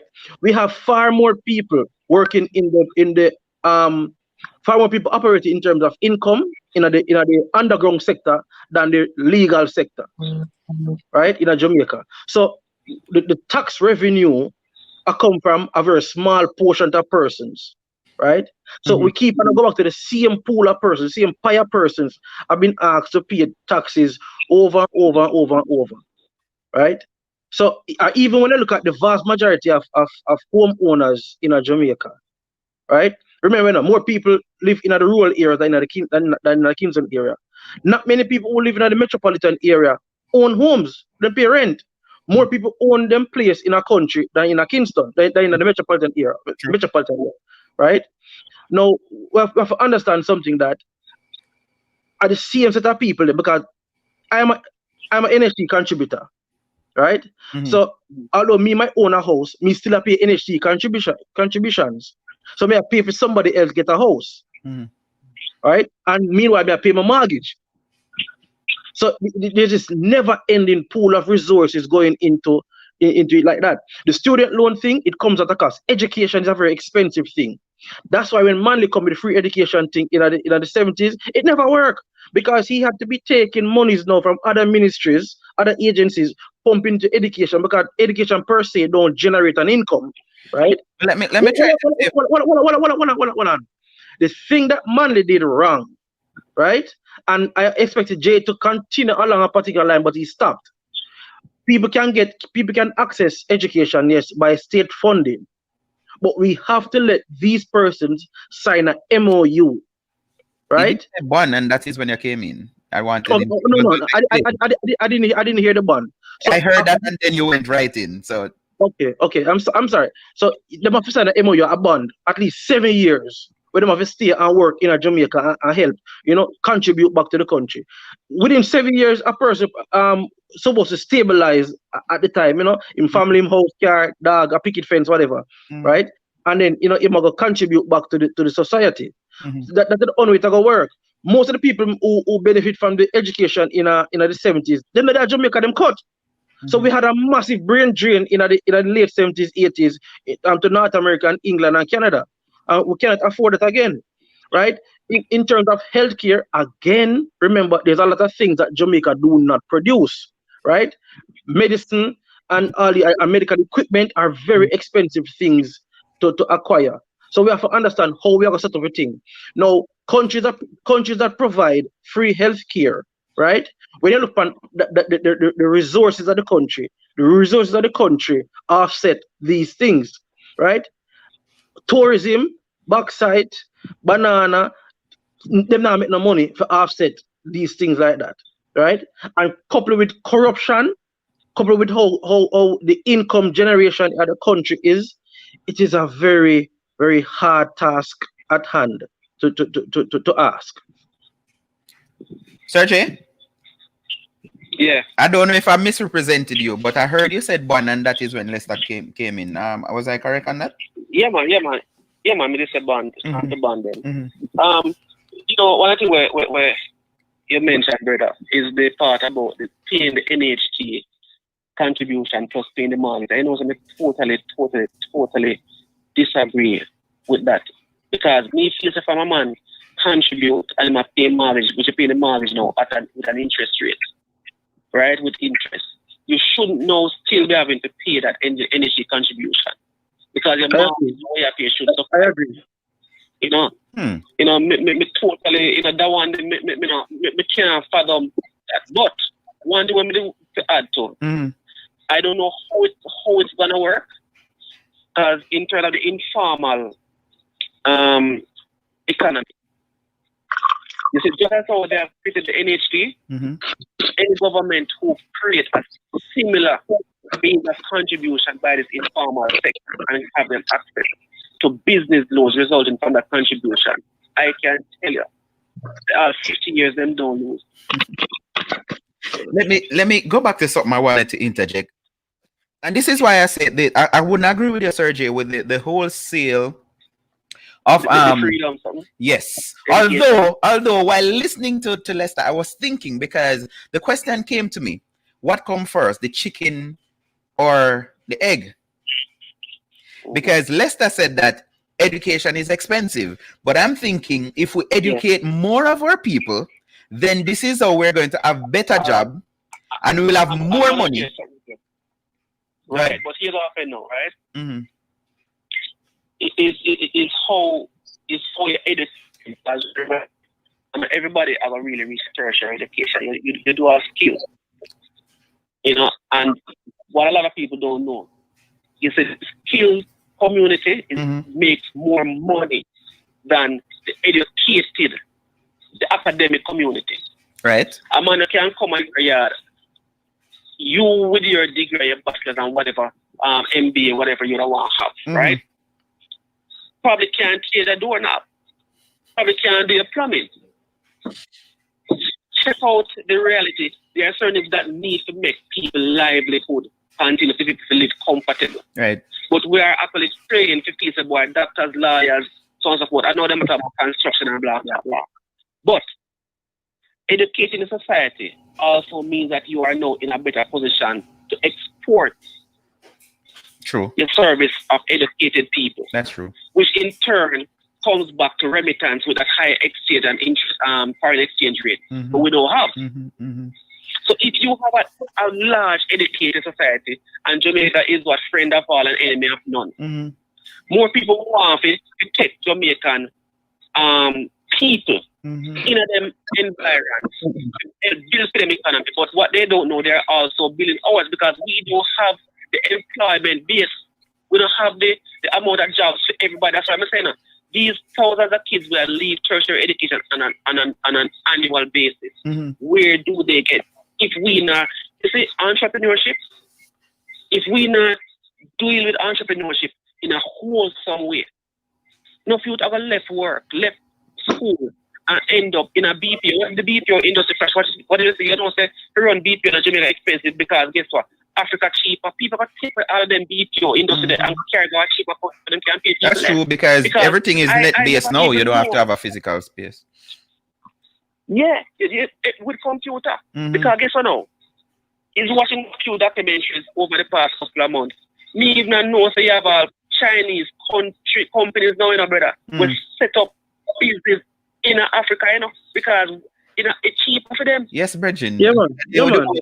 The whole Corona thing, it shown. Big thing was about the beating Africans and Bondong place and thing there. Yeah. Welcome, Akeem. But something else I wanted to say before though, at the link though, because Sergey, this is something that I know. Jamaica is losing a lot of money because they're not running, the country have not been run as a business. And I said that to say, even the very medical field that you mentioned, there are people who, even their boss, not their boss, but their job is paying or withholding medical whatever contribution. But guess what? They still go to KPH and the public places and burden them down. And I think that is unfair because if you can't afford it, me not even bring to the affordability part. If you know Sagicor or whatever name, that is the first one come to me. Maybe them advertise more than anybody else. You have a card from them. Why would you want, okay, me feel that pain in my chest, me go up a Port Antonio hospital, which is a type C hospital, when I have nothing, and then you come on Facebook and cuss and say, the X-ray machine broke down and you have to go to St. Anne. You get the point of me trying to make surgery? Yeah, but hold on, Lester. Yeah. But I'm saying that is unfair because if you're paying your insurance, why still pressure the system? It's just like even with tablets. Somebody asked me the other day if something about the tablet thing, and I said about the government said them have, and then I go say, oh, so you get, and I say I don't need them. Last year my son said want a tablet and him get a Galaxy 7, whatever him say him did want. So why would I want my child to get a government issue tablet or laptop when I can afford it? Something else I want to say before Lester come in. Even with taxes, the simplest job, I remember last year, this was before I did my vacation, somebody called me and said, Bridget, you want to make some quick money? And I said, sure. And him say, there's this company that they do set up for convention. So they're having a plant thing. So all them want you do is just come and lay carpets and move furniture, whatever, blah, blah, blah. I got something like maybe $14.50 an hour. I don't remember how long me did stay. Right? But I went there the evening and they gave me a form to fill out. And guess what? I had to put my social on it and all of that because guess what? Government have to get their money. Too much people have been doing business and making money and the government not making. And this, I'm going to link this to even with JPS. I believe if more people had electricity, then even although the agreement is to pay for theft, then individually wouldn't have to pay the amount that they're paying. You get me? I try to say, Sergey. Because more people will be paying. Same thing with the taxes kind of thing. You have a lot of people them just say, boy, me go set up. They can't afford to pay taxes, but them say, oh, me not give government my money. Like I say, in America, it's not like this. It's simple. Just for go move some carpet or whatever. I had to put in whatever, so them take out the government own out of it. What you were going to say, Lester? I don't remember if I said it on this live or my own live, right?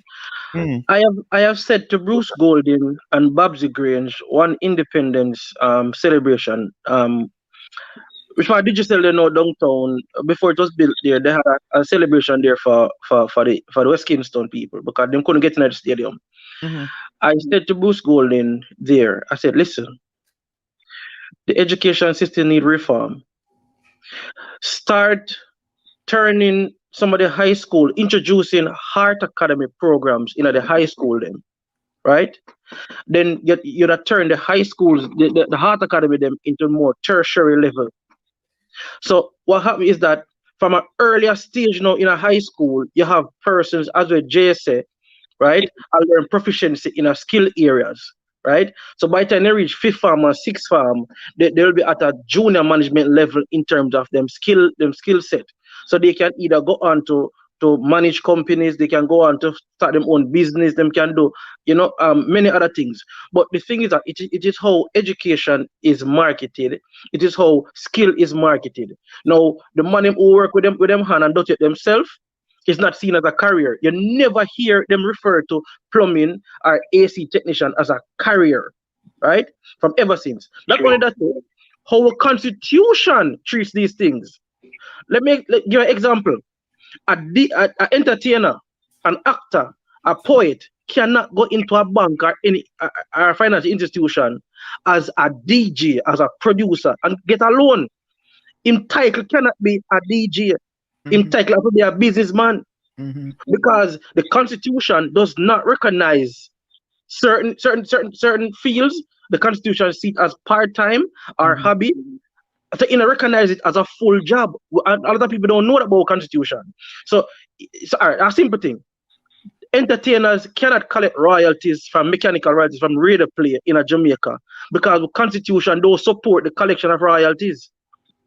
So we have to look at how a Constitution treats certain work. Because remember, back in a post-independence, right?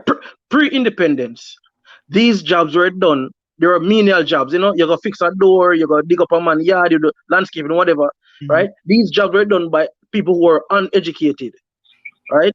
So the Constitution never was built around these people. When I look at countries like where I am, countries where you are, I don't know where Jay is, right? The AC technician, the plumber, the landscaper, these things are careers. I don't know if I said it to you here in the live. Here in Holland, a taxi driver, a bus driver is a career. You got a school feed. You got a school, you have to get a diploma feed. You understand me? Now, to be a conductor on a train, you have to check ticket.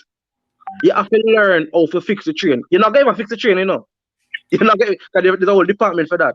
But you have to go to school to learn to be a conductor on a train. And all you do is check the ticket. Now, we have to set up our economy similar to that, where training is the forefront. I remember when it was Pernell Charles was the Minister of Labour, right?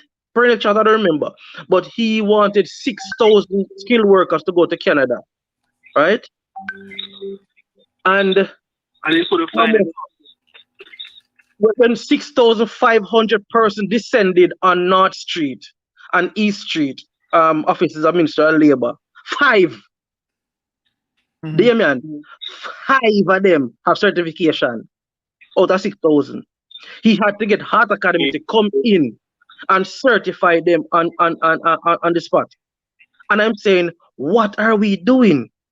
When you look at the jobs available internationally, especially in places like Canada, Australia, New Zealand, and they're asking for truck drivers, mechanics, these things, but with certification, we could have been funneling employees to these places and making back billions of dollars for the economy, right? But how we set up education system from preschool to primary school, all of these things, right? Many people touch a computer when growing up, when they reach a high school.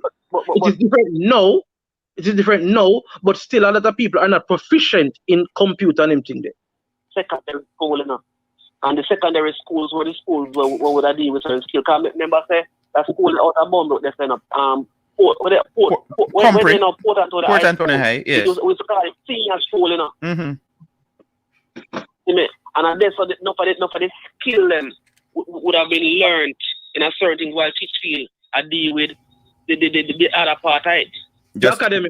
So it's all them transform the education system. Mm-hmm. So them kind of reform it, but not take into consideration the boy, like what Lester say, we need to look on them things as a part of importance. Mm-hmm. When I there in England and I study, the man put on the lock, the man put on the door, but in the door, Mm-hmm. is not the man put on the lock. The man put on the lock, them call him lock engineer. Mm. Two different person, or one man have to possess the said Qualification and skill set, yeah. Right. So I really think we can be if we don't have the jobs, we can be a society who manufacture people. Just like with Liverpool, we got footballers. But we have been doing that, Sergey. We have been doing that, because even the other day, it's just this whole COVID now where I think 153 doctors did not go abroad. They had their jobs and everything lined up waiting for them.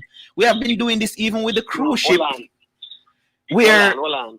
But that's at the high end there, man. Do me a beg you.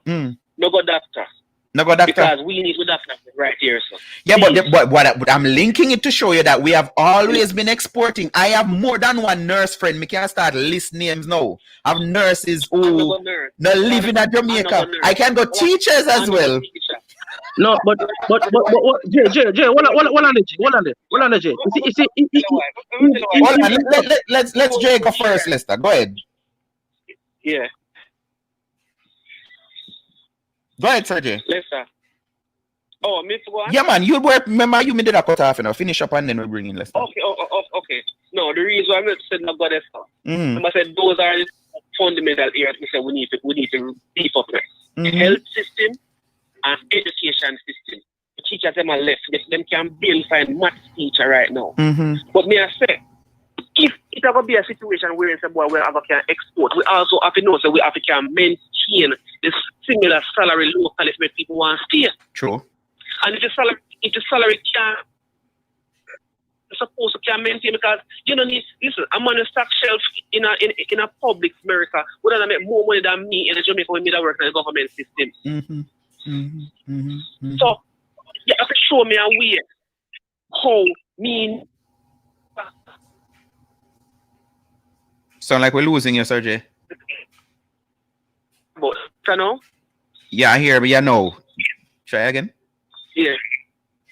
So me I said to you, say, even though we might not make as much money, we would make if me work overseas. At least the cost of living is not so strenuous. Right. Right? Me not have to drive an expensive vehicle. But the mode of transportation must be of comfort. So something basic enough for that. A man left from New York come down to Florida because New York can make more money, but the cost of living in New York is more. It's more, that's true. Money. That's true. Down to Florida, yes, but the cost of living is less. So it equate out probably to the same, but guess what? In now the cold to battle. So the comfort, yes, the comfort is here. So if a man comfortable, I'm based enough. That is true. So easy. That is true. That's all like something that I want to use for lifestyle, but let's leave that there. So the whole thing, madam, because I want to go roll. Yeah, man. The whole thing, what I'm looking forward to, irrespective of trying to build the economy, whichever party that is in power, they need to show the people who are here that it is living here, people not get poorer, because I can tell you more people are getting poorer. No matter what they say, I remember the Prime Minister saying, or it was the Minister of Finance saying that boy, we have left people below the poverty, we have left people above the poverty line now. Even if that is true, you do have a lot of people who are getting closer to the poverty line. Listen, minus remittance, brother. No people can make it, bro. That's true. So we have to look at what going in a yard or so. I have to ask you this before you go though, Sergey. I see this panicking.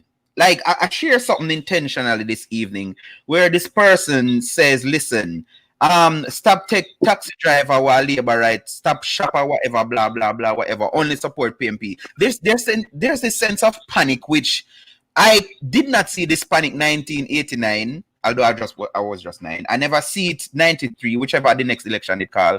Why it seems like there's this panic mode from the PNP, like, oh, the world will crash. Jamaica don't know because Labour right win again, plus the margin. No, all right. I think it is. I think that what has started from the whole corruption thing. Mm-hmm.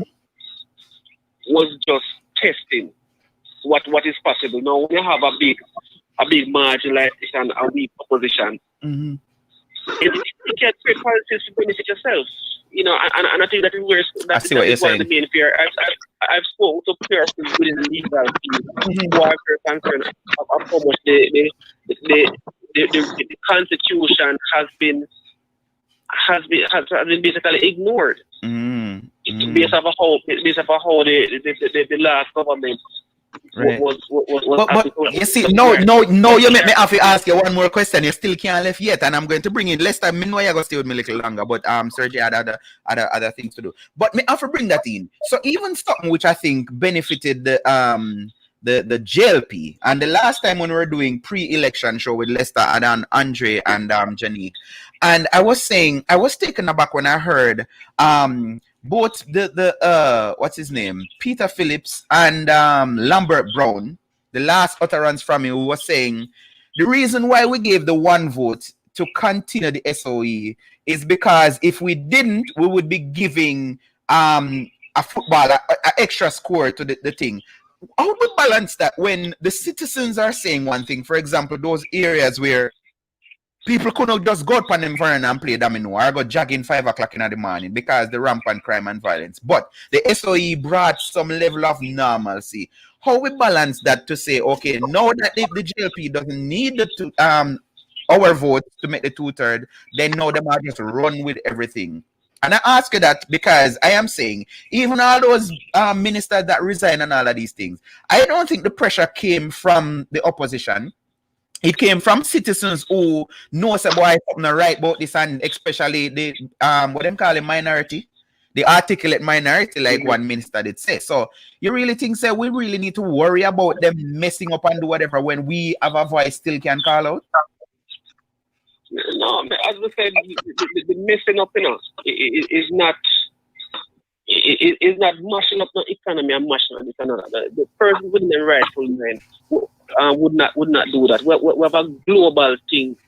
You know, if you don't plan to compete with the world, don't plan to compete any at all. That's true. So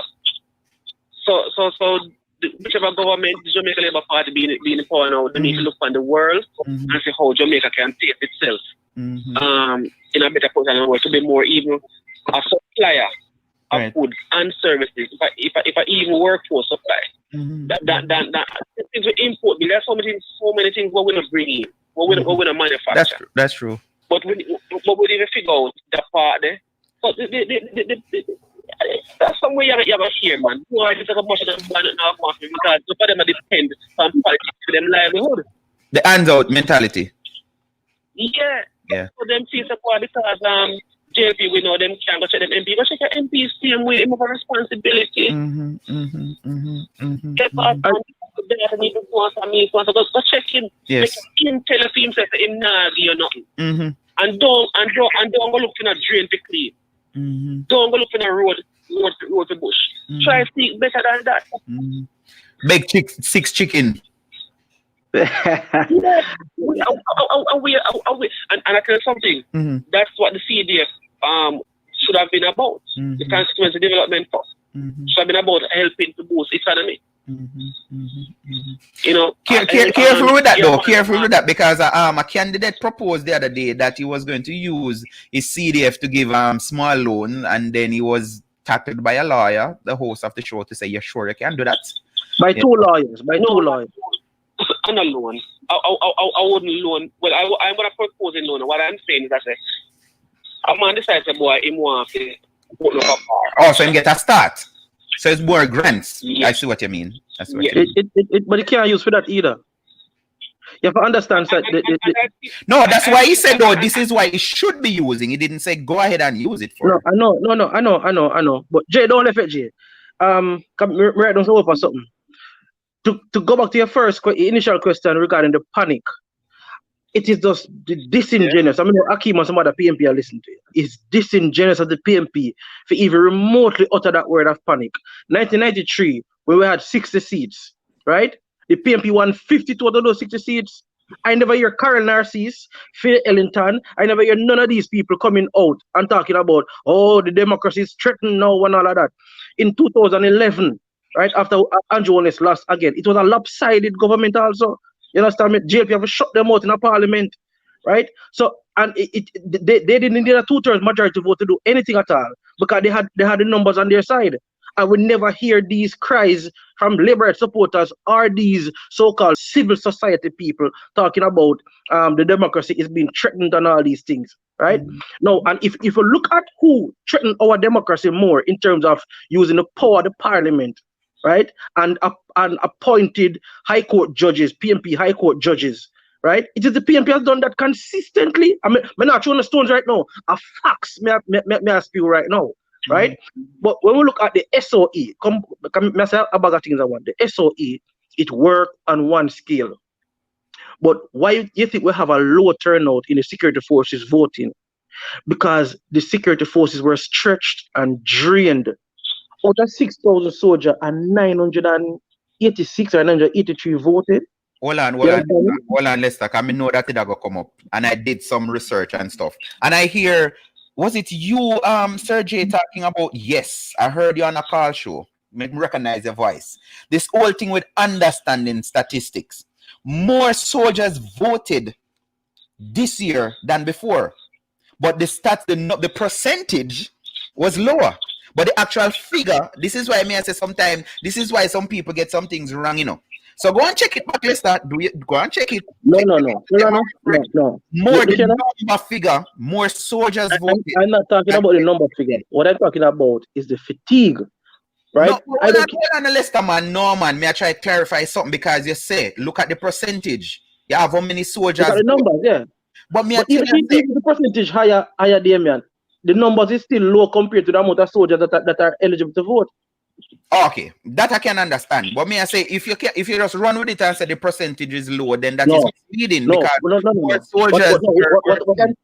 What I'm twinning it with is that the SOE, yes, and Zozo brought some level of comfort, right, and level of relief to one aspect of the society. But yet still, in terms of the security, it pressure another sector of the society. Right? And again, I don't agree because I talk to people who are happy for the extra money. We're in the security forces. So we have to choose a battle. You know, them say, yo, Bridget, once you go out, you have certain money where you get. And you have people who want to get what them call it, want to get duty, rasta for the duty. So, but I don't think that affect them going out and vote. No. You can't speak blanketly everybody because I spoke to security persons, right? Friends of mine who served with me in time there at JCF, and them tell me, say, boy, it's rough out there, right? Because I mean, I don't want to cut you off every minute, and now at Sergey have to go. But may I say, Sergey, may I go weigh in? If a man didn't really want to go vote, first and foremost, the law provided with that time. If him get duty, him not still would have to go up on duty. So how that correlates? Again, to us, say now, the 62% that didn't vote speaks volume. You know, that's what we need to look at in a fundamental way. True. Why they didn't vote. You know, because however, probably about 100,000, 80,000, whatever amount of thousand more persons were added to the voters, which is why I had mentioned in the talk show. Yes. Watch the numbers versus the percentage. The actual numbers versus percentage, right? Because people will present things in the form that best suit them. Right. Now, what would be important is to figure out those persons who have the opportunity to vote and didn't vote. Well, not the opportunity; they are eligible to vote. Right. I don't have a vote, so I do have the opportunity, but I do not have one. But find out those who do have a vote, why they didn't vote. No, this is one thing now, Lester, which is gonna be key, you know. From an outsider looking in, you see, if when the information comes out and the people them say they must say, boy, they never have killed PNP. That means that them definitely never have vote for PNP, but they definitely not going to vote for JLP. And it would further suggest though that the notion of the people do have carries is a PNP country. And that can't look good on the Jamaica Labour Party. Because all that would need to be done is for the PNP to pile up their machinery. And effortlessly win the next election. Believe me, because President said, no, boy, 20 more years, they must be careful of what they must say, because that 62% is a dangerous number. Dangerous number. And that's a perception. That's a perception, because we still don't know for sure that 62% would be majority. Right. No, man. Remember now, at the end of the day, I was starting to get the information from EOJ and all them stuff there. So based on what they are seeing now, it must have been from some credible source. So once a perception, we could just work with the numbers where they are giving us, you know, and then now, it is the analogy of the numbers now would be the perception. Right. Yeah, no. I do. You know, look good for no part. Exactly. But let me get back to some other things where we mentioned before. When Damien said doctors and nurses and them thing, we train them and them migrate to get jobs and stuff like that. One of the things, you know, is that we are trained general practitioners, right? But we need specified people in the medical field that we're not that certain areas that are not being trained in mass numbers, right? Because we still have a shortage in a pharmacies. We still have a shortage in a phlebotomy. We still have a shortage in medicine, in even therapy, in terms of sport therapy, right? There are whole areas that can be filled. Why do we have our top athletes, like Usain Bolt and others, at the time when they run? I forgot Germany to specify treatment halfway across the world, when we have the same thing that is taught here, right? Why aren't we investing in sports medicine more, right? So these are some areas that we need to look at, right? So are we sending away doctors and nurses at the expense of the local economy? Because our system is burdened also. Teachers is burdened also, right? Even in our education system, we don't teach people about money management. What is money? Jamaican people don't know what is money. We handle money harsh like an enemy, you know, right? We don't understand the tenets of what the money is and what money is to be used for, right? Because people think that the physical paper is money alone. We don't get taught about stocks. Remember, since Nigel Clark didn't come in, people start really buy shares. The lower socio-economic people and the lower middle class people start really investing in shares and stocks and bonds on a wide basis. But it wasn't available, so to start with. I say it wasn't available to start with. It wasn't made available. Right? So, look, but this is what I'm saying. We're not taught about finances and money management. I have never been told at school, at any school that I've been to, that I should save. I should open a bank account. Alayatel. I'm telling about me. Mr. Alayatel. I'm going to put Mr. Alayatel. I'm still want back my money when I did save a primary school every Friday. You never get one little book, and every Friday you see. No. Me get your bumble primary, so maybe say you're one of the few Jamaican them, but every primary school people didn't know say banking there Friday. I have one little open book and then write a little 5 cent, 50 cent tonight. So sorry, no. I'm sorry. No, I've never. I mean,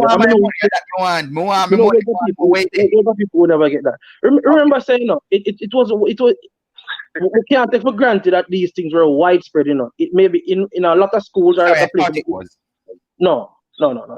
But remember, you know, even in a Kingston, I remember I grew up in a Kingston from my formative years, right?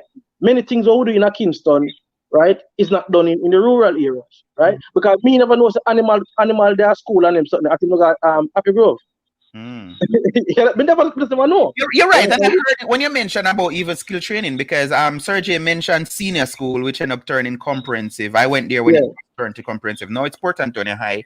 But they have mechanic, all the vocation. They have mechanical, electrical, plumbing, almost everything there. So, you know, they have schools who maybe the rural schools have more focus on certain things than the exactly. But we our society seriously needs, and I hope this administration, that should call up in there. I hope the administration look at retooling and refocusing our society set up, right? The poverty thing, when we hear Nigel Clark, they talk about this poverty thing, right? And that more people are above the poverty line, are moving up, whatever. It is a statistical response, but but the actual thing is not so, right? Because like when I send money to Jamaica to my mother, right? If I send say 100 euros, what 100 euros could buy in January, it cannot buy now. Yes, that's the real. Right? And basic food items are very out of reach, right? People here in Holland will talk about will discuss certain things, and them say, Mr. Look here, fish is expensive in Jamaica. Vegetables and fruits in a tropical country is expensive in Jamaica, right? And they might say, oh, now a country like Holland will have winter, cold weather for most of the year. These things are very cheap. Remember, we don't have sunlight for a lot of time of the year, you know. And Jamaica, we have sunlight 600 days for the year, right? We keep on produce goods and vegetables and goods and services at a very expensive rate, and then we import the same thing that our farmer them grow and sell it cheaper. Wow. Anyways, we're gonna wrap. Sergey, final words before we go, sir. Well, we need to know what is going to be the alternative to tourism. Yes.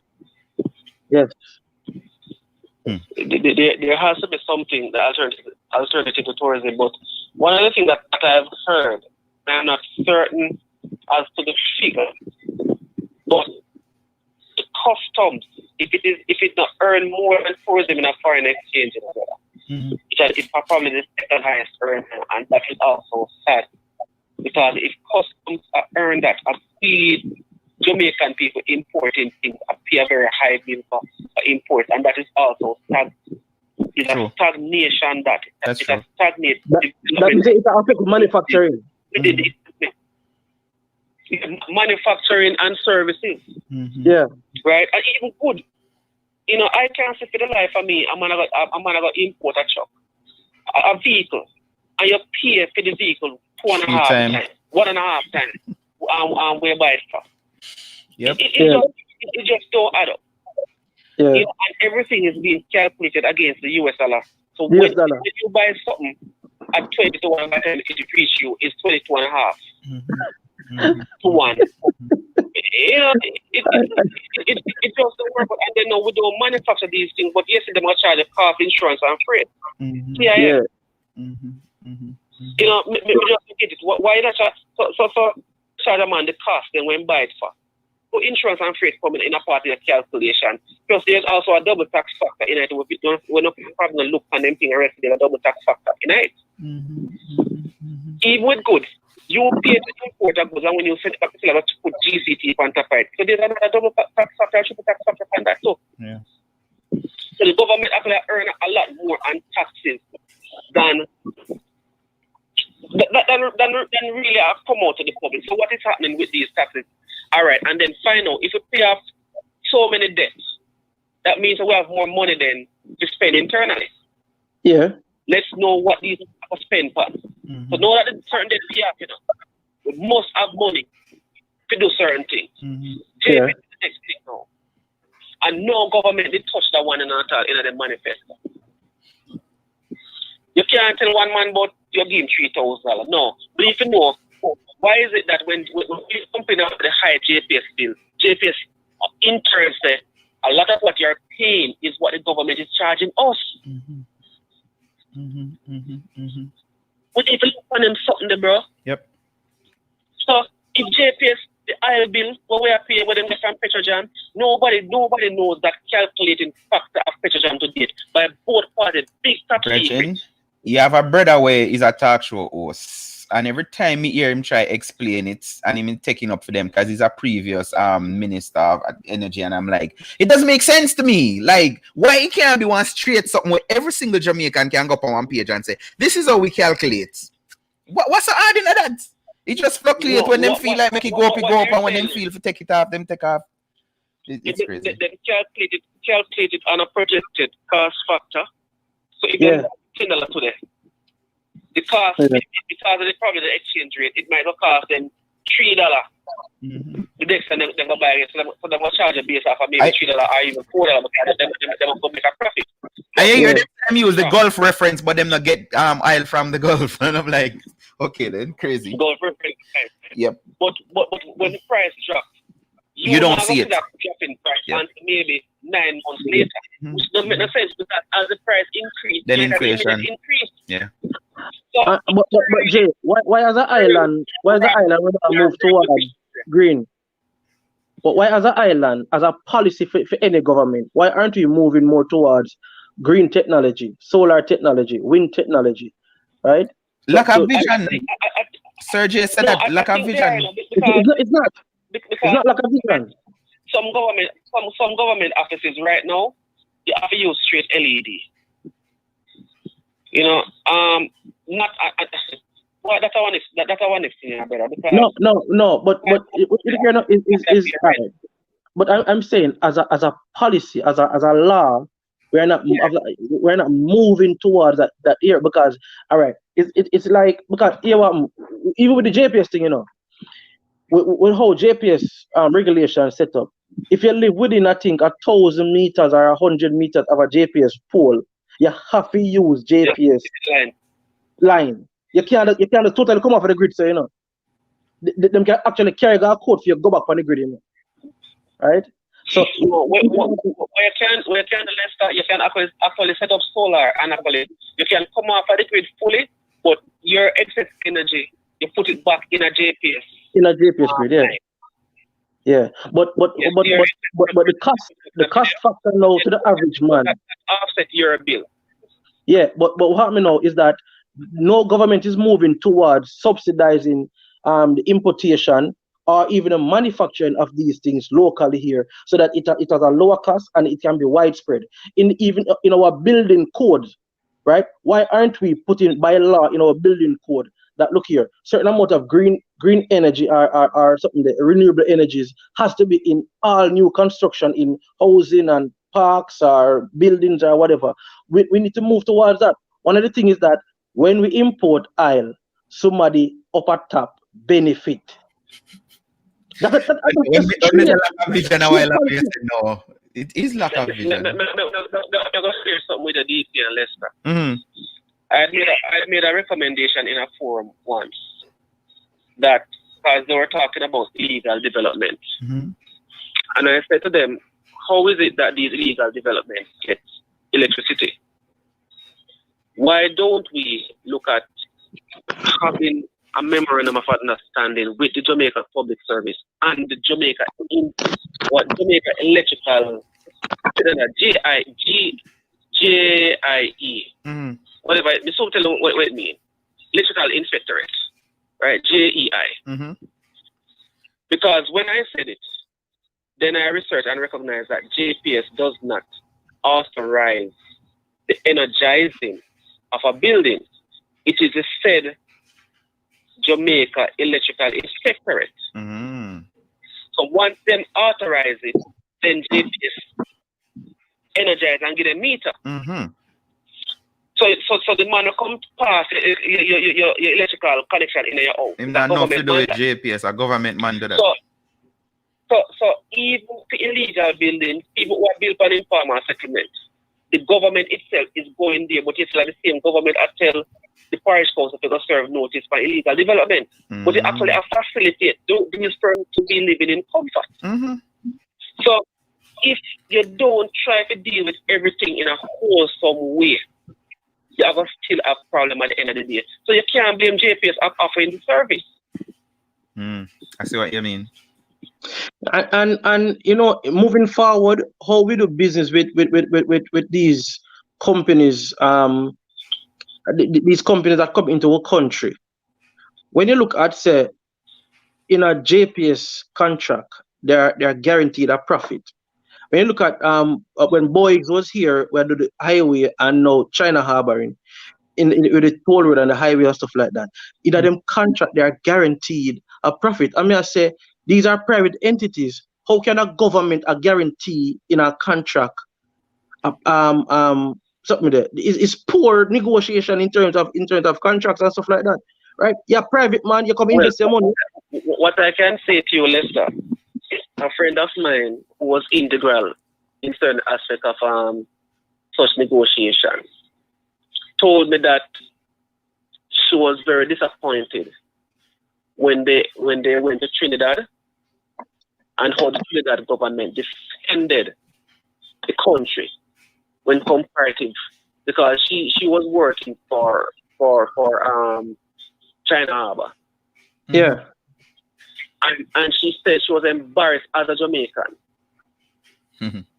How, when she compared how the Trinidad government defended the country versus how the Jamaican government did that.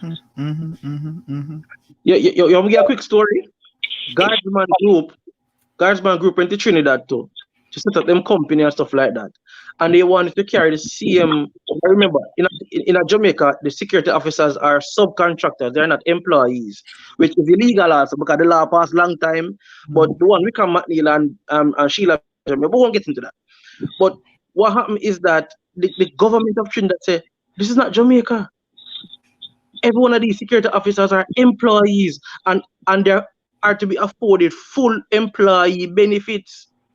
So the security guardsman group who work in Trinidad and the other islands them are being paid better than the Jamaican counterparts, and they are being offered full fringe benefits that they are to get.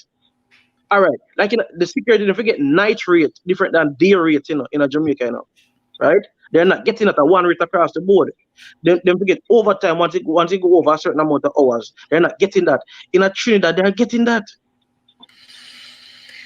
Oh, well, all I can say is NIA or one of them places they have this thing about this ad, which every time you hear it on radio, I say, why them keep on playing this foolishness? But it's not who pay the piper call the tune. And I'm like, no, it's exactly that way. Remember that we're coming from a place where nobody never want to do business with Jamaica, So basically, it's like you have to give them some sweetener.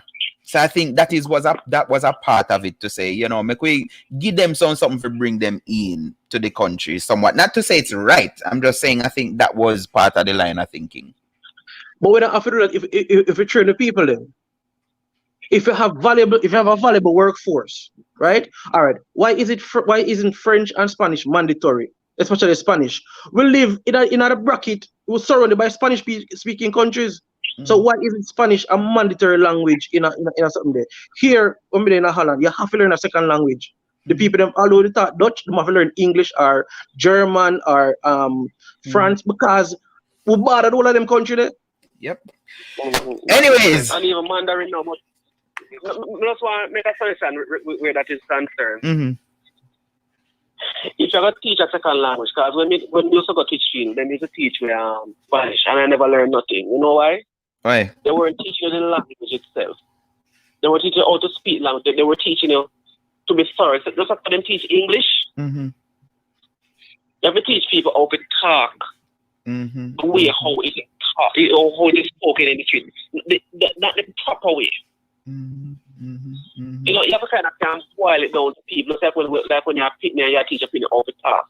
In other words, make it practical. Make it practical. Like when I was teaching, I couldn't just come with the theory of music to my grade 1 pitting them. That don't make no sense to them. What I had to do is the artist song with the on every radio station with them ear. My officer, all right, figure out how to play the notes, go to the class and say, this is the song, and then that is what enticed them. So I see what you're saying with that. Makes sense. You can't just come with the word to say cabeza is for head and this is for nose and that is for foot, and what sense that make. Yep. Yeah. But yes, No. Sir Jay, thank you very much for your time, sir. And I don't know if we are going to do this again because I actually enjoy this, but maybe some other topic some other time. But thanks again. Lester, final words. I don't know if you want to stay for his final words, Sir Jay, because I know you have other things to doing, but let's have the final words. Yeah, and this is something when we say pan my live the day after the election. We have been given a mandate. We have been given a mandate, and it is a shout. It is a loud shout to the Jamaican government, to everybody that look here. We reject one party and one type of politics. Now it's over to the Jamaica Labour Party led government to carry the ball further and to improve people's lives. Right? Personally, I have interest in Jamaica. I don't have to live back in Jamaica, right? But I have personal interest in Jamaica. I love my country. I have a child there. I'm a mother there. But the thing is that we cannot take our mandate for granted. We have to be responsible. We have to be respectful of the people.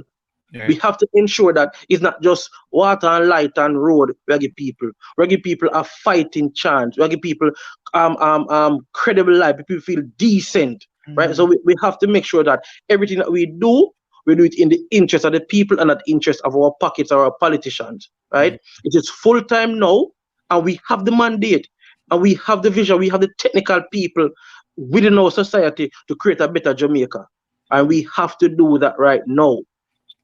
I agree with you, sir. Thank you very much, gentlemen. Enjoy the rest of your evening, and all the best. At 3:30 in the morning, shall be there, brother. Oh, sorry. I forgot to say the hours ahead. I appreciate it, Lester. Trust me, not a problem. I'm glad we hook up and thing, and we'll keep in touch. All right. Blessings. Want to kiss it tonight, though. But you cannot. Yankee thing, man. I get involved in the Yankee thing. All right, Sergey. What do you mean they not get involved with me, Yankee? What that's supposed to mean? Una ban Portland, me importer. I'm just saying where she is the first I have you on and she's not on. So I don't know. It's track like in the morning. The young lady asleep, sir. No business. She should be here to celebrate with you. Anyway, so I think Wayne said exactly what I was trying to say, but he worded it nicer to say. Trinidad had a better economy to have more clout. So that is a nice way to put what me did. I say, yo, listen, remember, I said Trinidad have oil. Trinidad is not a little rare, whatever. But Trinidad I remember the economy. True. I remember the first time I take up a toilet paper, and when I look at it and see that it coming from Trinidad, I was so taken aback. Me, I say, toilet paper have one use, and Jamaica is getting toilet paper from Trinidad. And but we make a right which part Berger paint there at the bridge just a Spanish Town Road. There's a big toilet paper factory there. We make one toilet paper in Jamaica. Now, as me say, at the time, I was just taken aback because I'm like, there could be Jamaicans gainfully employed, making toilet paper so we can use and then send some to Cuba. I was just thinking to say that was just. Yeah, it is what it is, But we have to do better negotiation in terms of CARICOM and all of that.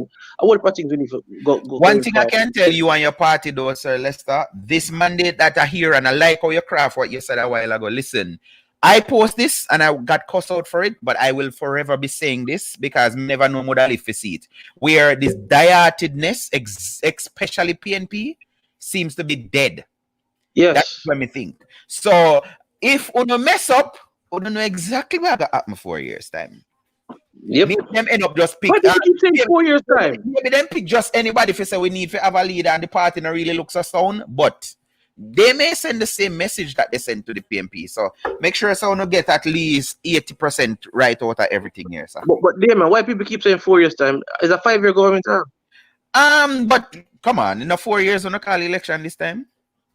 So that kind of pattern portion the last time too.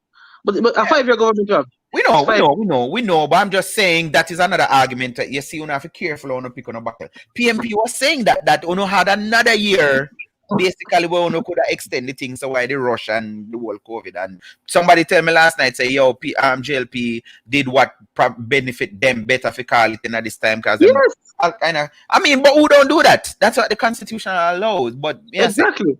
So I'm just saying the 4 or 5 years, whatever you want to call it. Because based on even your Prime Minister, what he said was Based on Jamaica's prime minister, not my prime minister. Based on Andrew Only's words, his comment, he said that although it wasn't due, certain things kind of thing. Even with when he got it from Bruce, he never did have to call it the December. I know, and that hurt me. Come on, private sector and other influences a lot of times dictate what happens. So between 4 or 5 years, because this is what me think. If Andrew goes a boom 4 years from now and he say, yo, this look like me can shot it again, I go shot it again for. So, Oh, anyway. I tell you, there was a developing story where there was a crowd of JLP supporters outside of the counting station for the whole Luther Buchanan and Mr. What name? I can't bring it up for you. Forgot the man name now. There was a crowd, Lawrence. Demonstrating out here, and Lawrence, at Jamaica Labour Party supporters, very boisterous. I don't know if it got hostile, but they were very boisterous because, as I said, the presiding officer must give Mr. Buchanan the vote, the nod, but it's still got magisterial recount anyway Monday week. So make away from that, but I hope that nothing hostile comes of that. People want a particular representative, and so they might voice them thing. What's a prediction for what's her name, for Lisa Hannes? I spoke to a supervisor who worked the election, and they told me that Parrytown boxes and two other era community boxes were to be counted, and those areas were more Labourite areas. So it looked like say Mr. Grandstand I go take it from. But what I'm seeing now, recently updated, because I'm sure this wasn't the figure earlier. Mr. Grandson is at 5,090, and Lisa is at 5,122. Yeah, but how much more boxes them have leave? I don't know. I'm just sharing exactly what you're supposed to be seeing it on your screen. Yeah, I saw it, but them still have box, and that is pretty close same way. That's pretty close same way. So, all right. So I was asking, what's a prediction? From what I'm hearing from persons who are there, that it looked like Mr. Grandstand I got take it. Okay. Yes, I'm doing this one. But so the PMP have their eye on. I hear PMP saying give their leadership to Lisa Anna. So will they give somebody, if she end up losing? Would they give the leadership to somebody who lost the seat? I think that should not be lost because I've never. It has been with the PMP. This is the oldest seat in the PMP. Yes. Oldest continuous seat in the PMP. For 70 years. But for personally, as a ghetto youth, I enough Labourite friends, even Kizzy, not like this, but me want to see Damian Crawford ascend to the presidency of the PMP. But a mere fact say, if I ghetto youth come from a little lane off Agri Park Road. I'm telling you my thing, right? My problem with Damian is that Damian are waste away in political capital, right? Him just a waste it because of some stupid, childish utterances. Don't you think the higher the monkey climb is, the more him exposed? For example, look at even Dr. Horton. You have people who want to see one ghetto youth attack just like me, but the brother come and say, yo, Dan Anderson don't know nothing. He need to get a class when this done, he need to get a class analyst. So I don't back this thing, I mean, it's not nobody want to say. I don't back this thing about, because I want where I come from, don't I? So because some of the time to me, it explains why you shouldn't give certain people certain role. Them should just be in a place. Because every time Dr. Horton come out and talk, it's like he's bashing everybody else. Dayton Campbell had that thing too. Everybody else are done because them not reach where them reach. So you want Damian get to the. I don't know if you want to make other people in. Come here, say Damian to vote for him on a manifesto. So. No, but what I know, which one Damian vote there? East Portland. Did he transfer it? Yes, he voted at East Portland. Oh, yeah, for sure. He never transfer it back. Because I hear that Dr. Purcell Johnson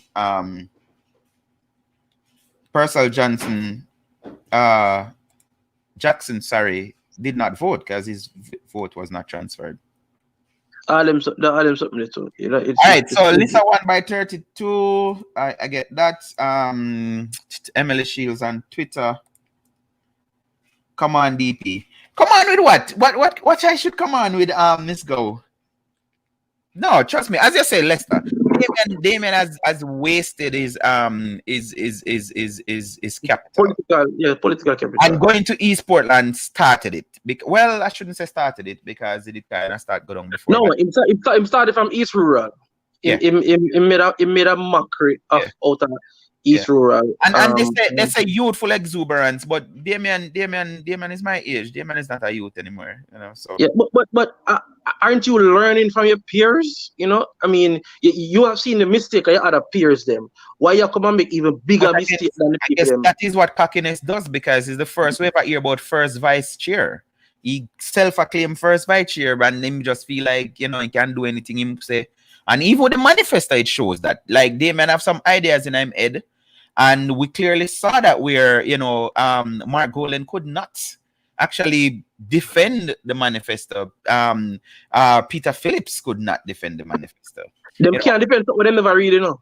Well, me not say them not read it, but me just say they may have a lot of things in him head. And what Mark Golan say, our Damien say, are clearly two different things. Exactly. So not even that. I can't say him never read it because they keep on adding. Damien himself, and I heard an interview with him and Dean Jackson Miller. He kept on changing because something else some people never know. Say the proposal of the $4,000 a month was for a year, and then the argument was we would have assess it and then see if it's needed. And then it's the other night I learned this from Janique and Andre last week Saturday that it was like a COVID response kind of thing. But me I said I never let me get. The 1.5 that was offered from the JLP 2016 wasn't no response to nothing other than people needed help. Miss Go, come on with. But I have to ask you this finally. Final question, and I have to ask another question after this.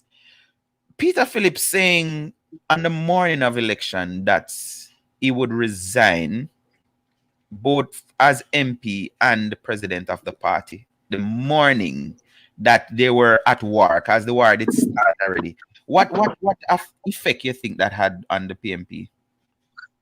It never have no effect. I mean, the writing was on the wall for the PMP for the last year, 2 years, so they're not gonna lose it the coming election. All right. When a reporter put a mic in front of you and ask you a question, you have two options: no comment or your comment, right? Mm-hmm. And in Jamaican politicians and Jamaican people like comment, you know. So him never have a comment. Him could have said, "Look here, I'm going to go cast my vote now. We'll talk later during the course of the day. Let's just see what's happening during the course of the day, right?" It doesn't build moral for your team. But never the supporters, you know, I talk about for the team, right? For hear the leader as say, if him lose, he must resign. You know, I mean, not just resign the presidency, but resign out of politics for that one, right? But apart from that, he has been pushed. People push him long time. You know, how you feel in a Migler campaign? You hide the leader. you hide the pokey with the leader. You know. Well, you heard what Hakeem said week before last that basically they and you see what I said the man, and again me gonna repeat what Hakeem did say. The man, the plan they had, which I think it was a Damien strategy to say, let's try to fight it seat by seat. So we don't know, say, Peter Phillips, the leader, is liability, but let's try to just, if Lisa Canola, if the 29, like I said, that was the plan. PMP plan was to keep the 29 and add to that. That was their plan going into the thing. Yes, but with Jamaican politics, I never ever change. If you don't have a popular leader, you're not going to win the damn election. This guy said, give me namesake a chance. Oh, please. Right. I mean, look at it. Last year, you're not yet. Because last year, I was against myself. Remember, Damien Phillips was in Portland. Damien Crawford and Peter Phillips. Like, yeah. So, Damien Phillips was in Portland. Name not nothing to do with this. Whereas me not related to none of them. So, no, I can't do that. It's the same thing even with the gender thing, Miss Go. When people talking about, bring in women because whatever, I don't believe in that. I don't believe that you should just give me a job because I'm a male. No. My thing is, am I competent? A competency me I deal with. Me no want hear no foolishness about you're balancing out the ratio and the no. And this is so practical. I'm not going to call no names. But this is my belief, and this can sound sexy somewhat to most people. But I invited the first person I asked to come on this evening and be a guest was a female, and she said yes. And all of today when I even promote and say I'm going to set the time, and just a while ago, and if she's watching now, I'm not calling your name, so you're not supposed to feel bad. The last message I got from her, because she was asking what time, she said, how long I'm going to go on, and I was waiting on you, and she said running into trouble with my son. He had a fever and some other things. So me I say, see, you tell me now, if she was the prime minister of the country and supposed to do something and something wrong with her son, she got to take on prime ministerial thing over. No. So that was always my thing when we discuss the sex thing, where I believe that, and this may sound like I'm supporting Peter Phillips with that point, but you just have some things where female think about totally different than male. Like, I think we do, and this is one of them. Like when you come on to nurturing and nursing their children, the loved one. Yeah, let me tell you something. Again, when somebody asks you something, you have the ability to answer or don't answer. So some things, although it is true, not in a debate. You know, have to say it. Not in a debate. Not in a debate. I'm telling you, you know, have to say it. Not in a debate. You can't say please in a debate. Yes, you can. No. Yes, you can. Yes, you can. Well, Anna, what you can do though is answer neutrally. Nice. Like, for example, with Nigel Clark, when they asked him about the 4 and 5, which was a failure, they never did attain the goal. But him says something that makes sense. So not answering is not an option. Look here. When I heard what Peter Phillips said, I was like, are you serious, bro? You can't say them thing there. But hear me as an abridging. In 2020, it doesn't fit. Andrew Holness have done this. I remember which year that was, 2011 election, when him said brace for bitter medicine. That is why he got voted out. Because people never want to hear the truth, which was the truth, to say, yo, tougher austerity measures are going to come in. And like me tell people, I'm predicting. And see them say come Monday. Right after the swearing in, 5 o'clock when them have them press thing, we're going back to work from home. We're going back restriction to if you're over 65, you're not supposed to come out. We're going back to some well or something. It going to happen. What Peter Phillips said, which may I say, it depends on if you're a tribalist, then you're going to just say, oh my God, I can't believe him. But what he said was, over the years, the home, taking care of the home was always an hindrance to female. This is why it seems as if men have more time to do politics. The man never said nothing wrong. Him never say him not gonna let in no females because them fi stay in the house. So why him did say wrong? Look here, his statement was gender insensitive. That's all I'm saying, right? It was. You have to remember, say, well, I know.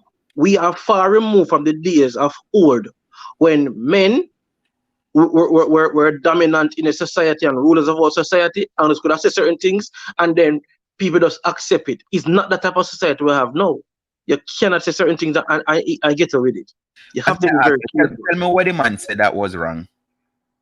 No, in basically, I make it look like, say, women are not capable of balancing the both things. And all of the women in our politics right now who have a child are balancing and doing well. Regine, you see, me just ask you to tell me exactly what he said wrong, you know. You did not say what he said wrong. He's saying that women, in his estimation, right, why he's not including more women in his cabinet and his Senate, right, is that women have a problem balancing both. No, he did not say that. You're wrong, Regine. He did not say that. He did not say. But I try to find it. If you can't find it and send it to me. But me just type in the gender thing, and this came up from the Star to the editor. Madam, I will like to comment on Deon Jackson Miller for raising what was the no, this not gonna give more here because obviously that person is biased. But I'm saying Peter Phillips explained what was the issue. He did not say women stay in the house. It's rubbish. Spin to it. No, it was rubbish. Brethren, I wish I could find it. We just type in response and why is it that the JLP can add women who are mothers, and he must say he have an issue with adding women who are mothers? But the man never says so. He did not say him have an issue adding them. Phillips. Then when matter about say women are gonna do this and women are gonna do that for? Well, I find it because me now and there. Yeah, man. Didn't he say that with women over the years they have some responsibility towards the home, and it is very difficult to juggle and to this and that kind of something? Didn't he say that there's a difficulty in putting women in certain positions? Boss, I'm trying to find I'm trying to find the video. I'm saying, paraphrasing, you know, exactly. I'm telling you that he explained the reason why it was like, and Janique said it last week that listen, if you can say over the years, this whole politics thing was a male sport, male dominated sport. Females never have no interest into politics. It's just recently now things changing. So the man explaining why it was like that, and you are typing in now to say no. He said, answer me this. Did Peter Phillips say, I will not increase, because the question was about at least in the Senate, I will not increase the number. No, he never said that. Because females need to stay home and take care of them. He never said that. No, and that's not what I'm saying that he said it. He never said that. He's saying that he could not, he can't add them because them have home responsibility. No. That you say? No. I could start all over. This is the final point. We could try this again. Again. What is your point? Let me see what Wayne say here. Wayne say, his speech shows that they underestimate. Yeah.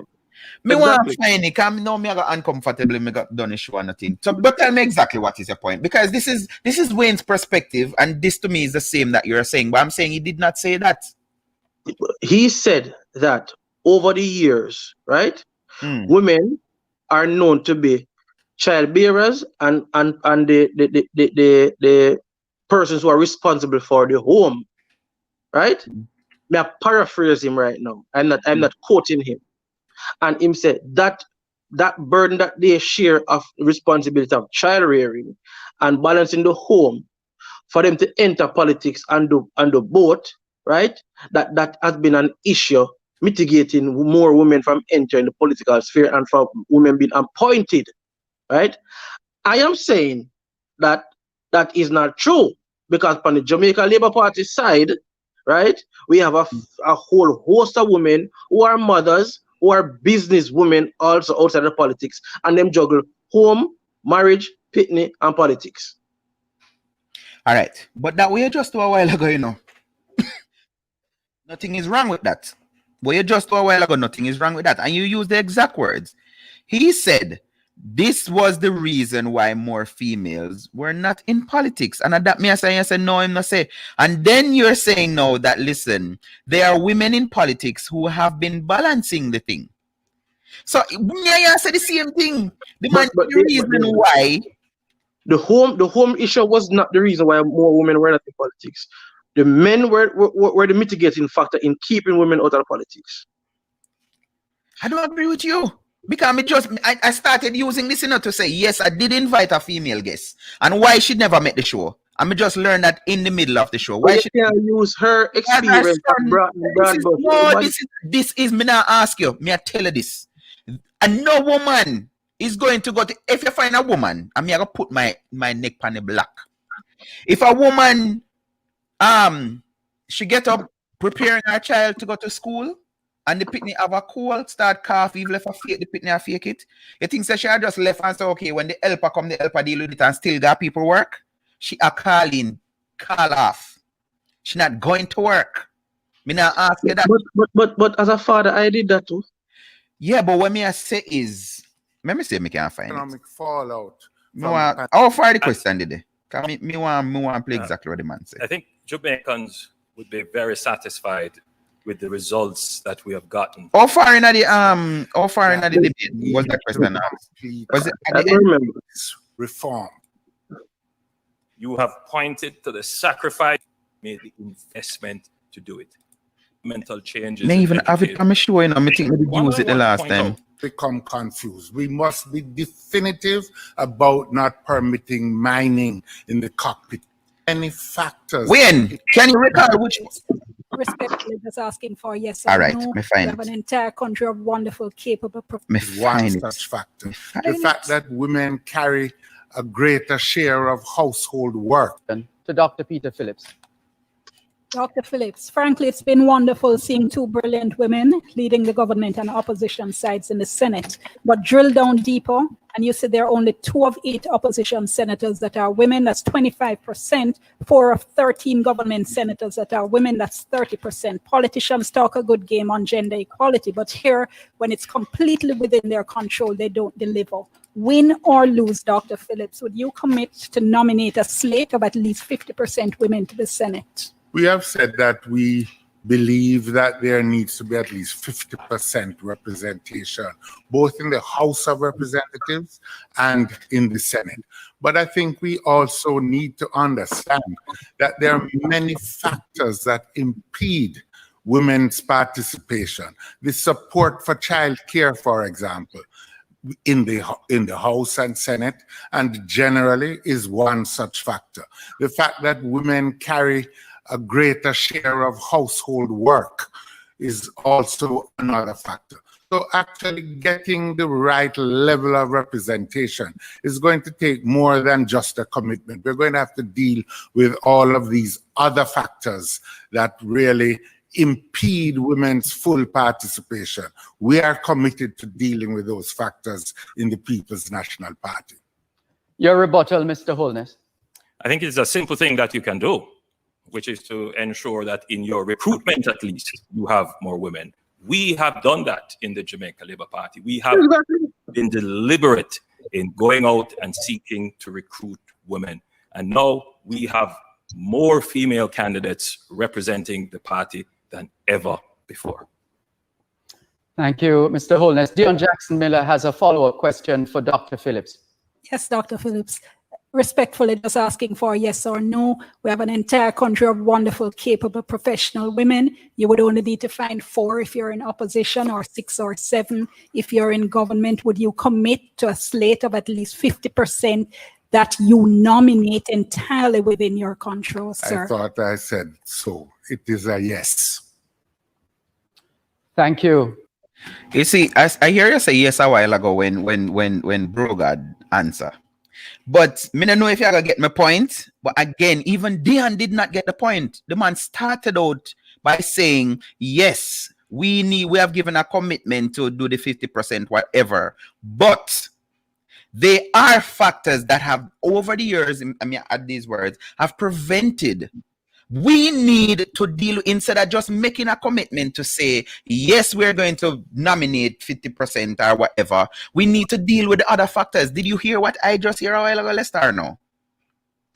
I mean, I said to you, why is it that for the JLP side we have more women?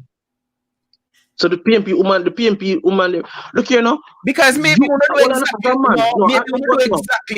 to do exactly being pressured by feminist movements to say, listen, like what Dion do. Dion is saying you must have 50%, and I started by saying this in a Leicester. To me, it's foolishness. It's crap to say you're going to put up 50-50 just because it's gender thing. And what Mr. Phillips was saying, Dr. Phillips say, and I agree with him, we need to deal with whatever the issues are to make sure we have quality representation.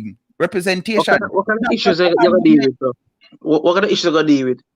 Maybe we need to find the women who have passed the gender bearing age when they want to pitney.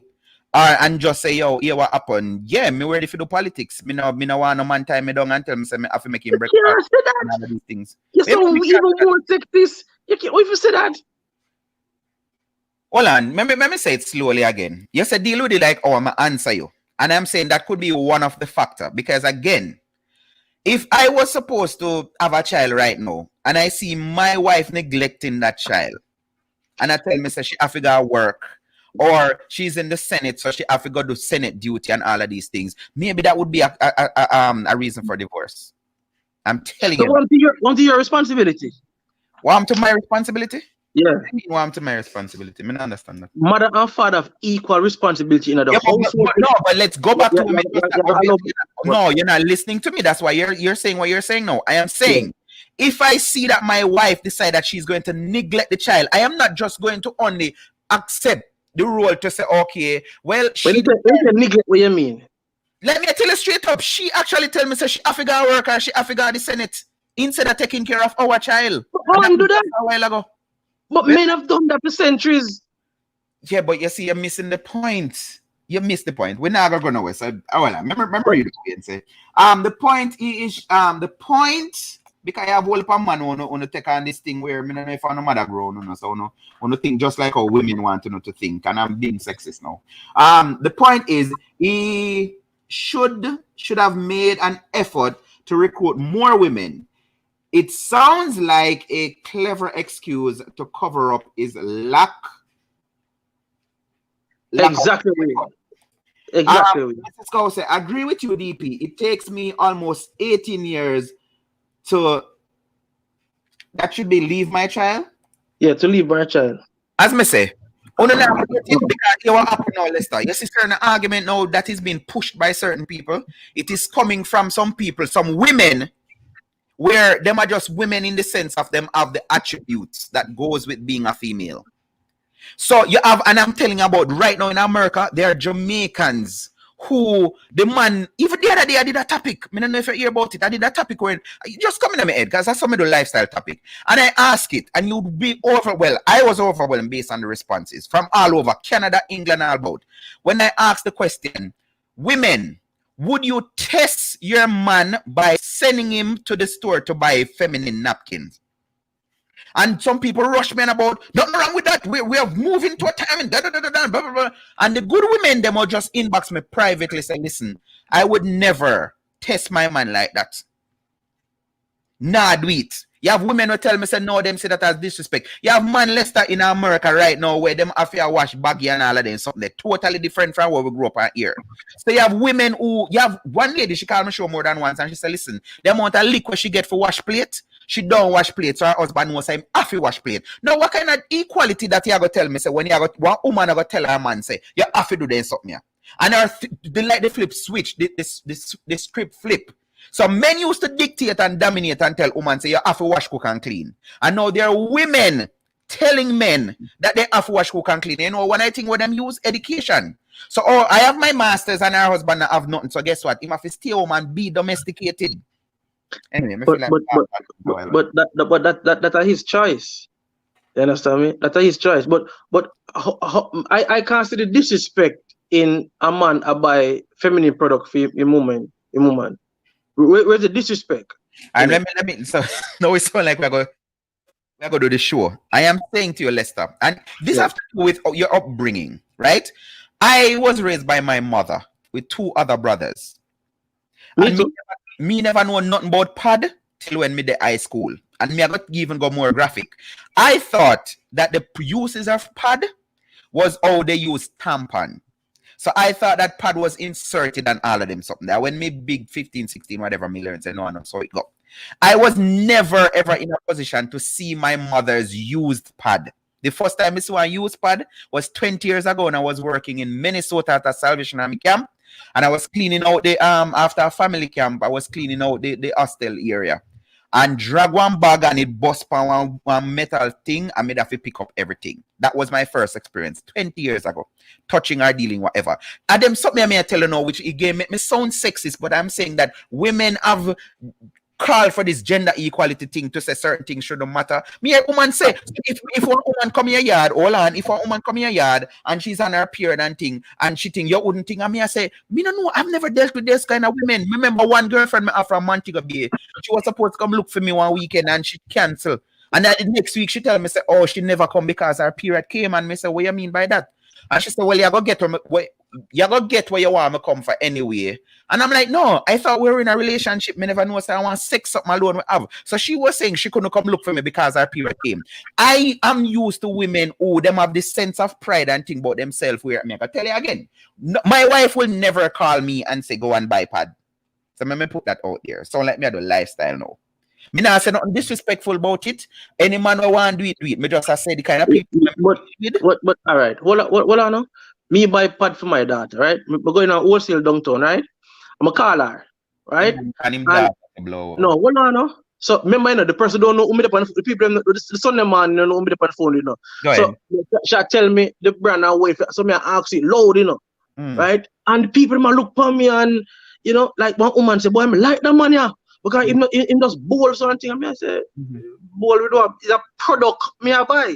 That's how me view it. It's a product like me I buy one Pepsi or one Band-Aid or whatever. You understand me? Or rum. As for me look on it.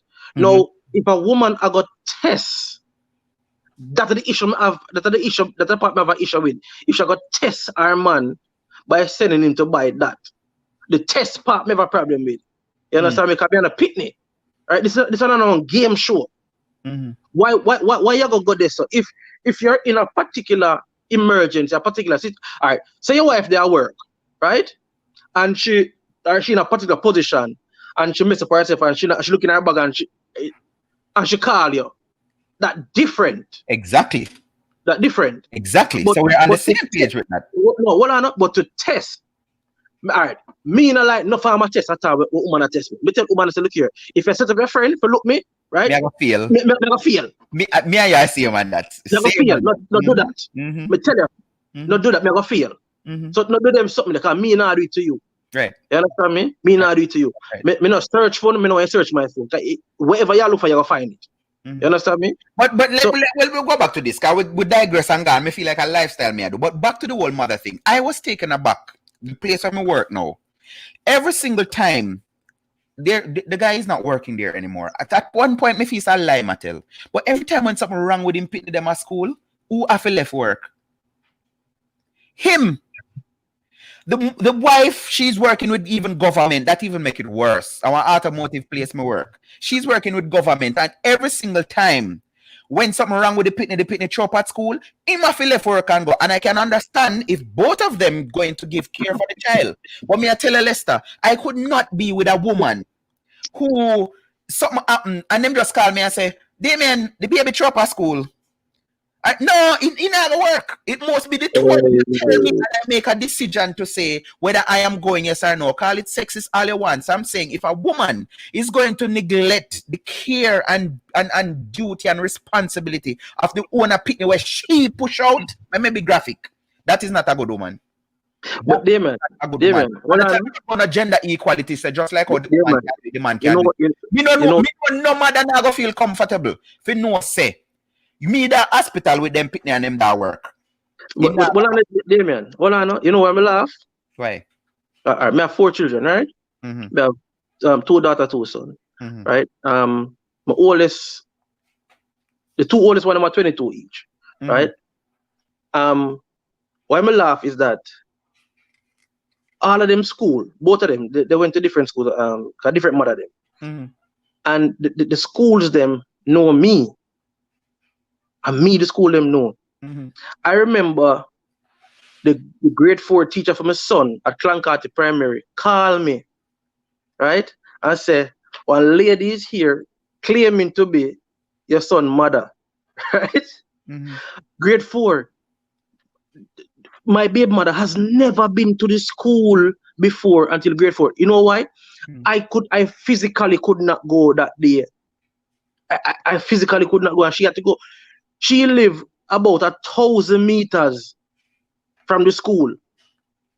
Yeah, understand me? Me living on would that sound sexist if me ask them really want to ask? But no, you can't ask anything. Me open, you can't ask anything. Me live in a whole different community, right? But I was bounded at work. I couldn't leave. Now, for enroll me picking them in a them from basic school, coming right from Creech, coming right up. It was me. Me. The teacher didn't know nobody but me. Now, I never look on it no way at all. That's only that you know. After the mother them call me and say, the school call me, go to school with a Tarrant or Greater Portmore Eye or whatever. Mm-hmm. I'm go there. You know why? The mothers had confidence in me. Say once me go there, whatever issue, it will be handled. That is one way to look at it. Because that is what may I say, if there's something to do with my child, either parent, if you're a good parent, should be able to deal with it. So to say that you get make because you make you get it, I don't know. I was going to ask you if that woman who lives so close and you did have to go, which the only reason why them not know her if it's a good woman. That, but as I said, that may sound sexist, so don't even answer. That's different because you choose to do that, Mr. Gale. See, a mother is here. A mother is here. No, I don't think no good woman. I mean, put the word good in front of it. No good woman is going to choose politics, Senate, over taking care of her kids. Maybe not even say family. Because family could involve some man where I give them bond where they no business with. No good woman is going to take up a running of a country, business, meaning politics, over her children. And again, it's not like I'm defending Mr. Phillips. Dr. Phillips don't need no defense. I'm just saying, well, labor right do, and some sexist people is run with the man what Dr. Phillips did not respond to. What he did was to say, over the years, he started out. That's why he said today and say, oh, I thought I answered that at first. She never hear the answer where she want hear. He started out by saying, yes, we have given a commitment to have 50% whatever, but over the years, this has been the impedance to getting yada yada yada whatever. However, we need, and he lists out some of the factors why females kind of never have no interest in our politics or choose not to. But what we need to do is go further than having just a commitment to actually putting in the things to deal with it. The man said everything that was right. Me not see to say, oh, you should not say it because it's rare, and whatever. Can I ask a question? Yes, sir. Based on what you just said, that no good woman would neglect their child for the running of a business or a country, right? Now, when the counterpart male neglect his child for the running of the business of the country, is that a good man? It's not neglect.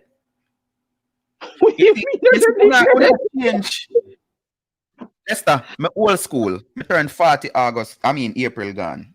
My very, very old school. This was never my experience, but what it used to be is the father go plow the field, carry home the produce, and the mother deal with the selling of it and all of that. You have enough man to know the money run because men were created as provider. Your level and other people and the sexist and the feminine movement, them don't want to change the thing now if you say, nothing wrong if the man stay home and take care of the house, wash, cook and clean and take care of the people. I never said that, you know. Hold on, but me I tell us how this the thing ain't go to. While the woman goes out and be a career woman and all of these things, there's a statistics that show that women are now more choose to be do them secular job than housework because them say housework is harder. So there are women now who want to push men into the house to wash, cook and clean because they want the out and I do that. And again, this is Damien Phillips call me sexist all in one. This is Damien Phillips belief. I cannot consider a woman as a good woman who say, listen, I have to go and attend to the country's business and knowing that my son knows stuff up and he can't breathe, but guess what? Make him deal with that. Damien, may I ask a question, Damien? I not answer my question, right? All right. Now, the child is sick, and the mother is there dealing with the sick child, right? She call and say, boy, yo, little Damien sick, you know, right? And him say, yeah, but me there work, me can't come now. I got a senator, I go on a parliamentary committee meeting now, right? So me can't come now. Is that a good man? Because he's also neglecting his parental duty of being there, assisting with the care of his child. And I'm going to tell you no. And this is why I'm going to say no. And this is why I'm going to put it in. So hold on. Let me put it into perspective. If the roles turn around and the father did it with the child, I'm call the mother. And the mother said, boy, I can't come now because I deal with the parliamentary thing, I deal with my business. She's a bad mother. Yes. Yes. She is. Again, Bridging, and it's funny that we're discussing this as two male from this point of view, and the only female weighing in is Miss Go. Bridging, the Bible itself said, can a woman's tender care cease towards the child she bear? He never said nothing about no man. Man no bear pitney. You ever hear them talk about belly pain? You ever hear them talk about belly pain? So when one woman know I go say, no, call me sexist. I'm gonna repeat that a couple more times. Call me sexist, but any woman willing to take up Senate work and parliamentarian work and left them pitney feet suffer, then yeah. And again, back to something women agree with, Lester. There is something called gender role, which the new world is saying there's no such thing as gender role. And I think that is foolishness. Foolishness. You know why? If you have two anything as the same thing, you're gonna have problem. You're going to have problem. This is why the Creator created us man and woman, male and female. So if this is how I would consider that the man is neglecting his parental role. If him now do nothing productive or to contribute to the well-being of his child, then he's neglecting. But if I'm out there, like for right now, just like you, I'm not in Jamaica. I'm one and only pitney the Jamaica. Me that work now. If my mother call me and say whatever, what me supposed to do? But even if I was in Jamaica and the school call the mother and say your child XYZ, and the mother would have called me and say, my boss asked me to finish up a report on this, whatever, blah. Or no, it's 3 o'clock Senate meeting. I have to go into this finance, whatever, blah, blah. You need to deal with it. As me say, if we're married right, that's how we divorce. And if we're there right, that's how we left. Sorry, sexist. I get that all the time. Damien, at 4:07 in the morning, I don't sleep. Miss Go said I'm getting it, so I'm gonna left it right there. And thanks. That's all like final word. But Miss Go, we did all of this because me never find nothing where Peter Phillips are wrong.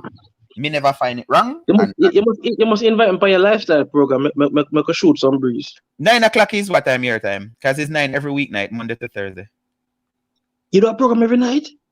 Virgin. Sure. May I go send you the link. Lifestyle TV, go check it out on YouTube. We discuss every single thing. That is what I'm not just political, sir. Go check out the YouTube page. Your videos, all of your videos, them depend on it. Lifestyle TV. This one. But anyways, so Regine, thanks again for everything, and we just wish you the best. Stay safe in this whole COVID thing, and we'll continue to talk. I'm glad you're getting to it. I be again pick up a bit, and them something we discuss for me show at night time, Regine. Them something we talk about. We just talk with the old man and woman something. So that means me have you as guest for one of the night. So me do the maths. You say it's 7 o'clock, so it's 6 o'clock your time nightly. 6 years, right? So. Bless up again, all the best, and stay safe, and congratulations on your win. And our win. And our win. Well, then I go draw me out Alston Steven one labor. And our win. Yeah, man, me can't add it to one group. Me say, what group? You mean WhatsApp? We should say, no, free group, one labor right group. Me say, yeah, I'm not a politician. Me do my research for you, my ear, but it's all right. Big up yourself. And your ear say me a labor right? Big up yourself. And your ear say me a labor right? That your ear? Big up yourself, Damien. Have a wonderful night. Good morning, sir. Good morning. All right, all the best. Cool. Bless you.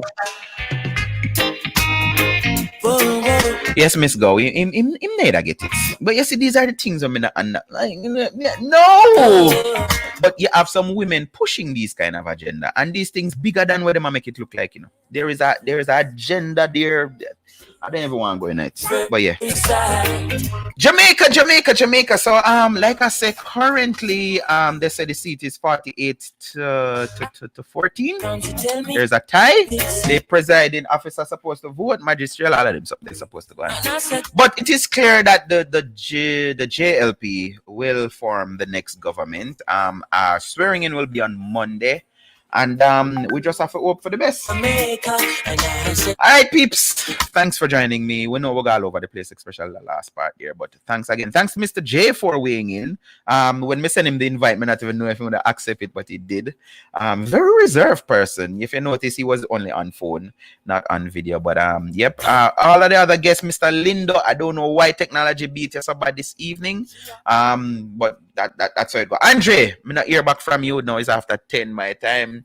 But so it go. Hope we can have further dialogue on other things. Him try if he call you out. Alright, peeps, good night. Tired of the exploit and the liars. She give them reggae, give them beaches, give them flowers and the ferns. All she got is abuse in return. But I say, don't you worry yourself, mama.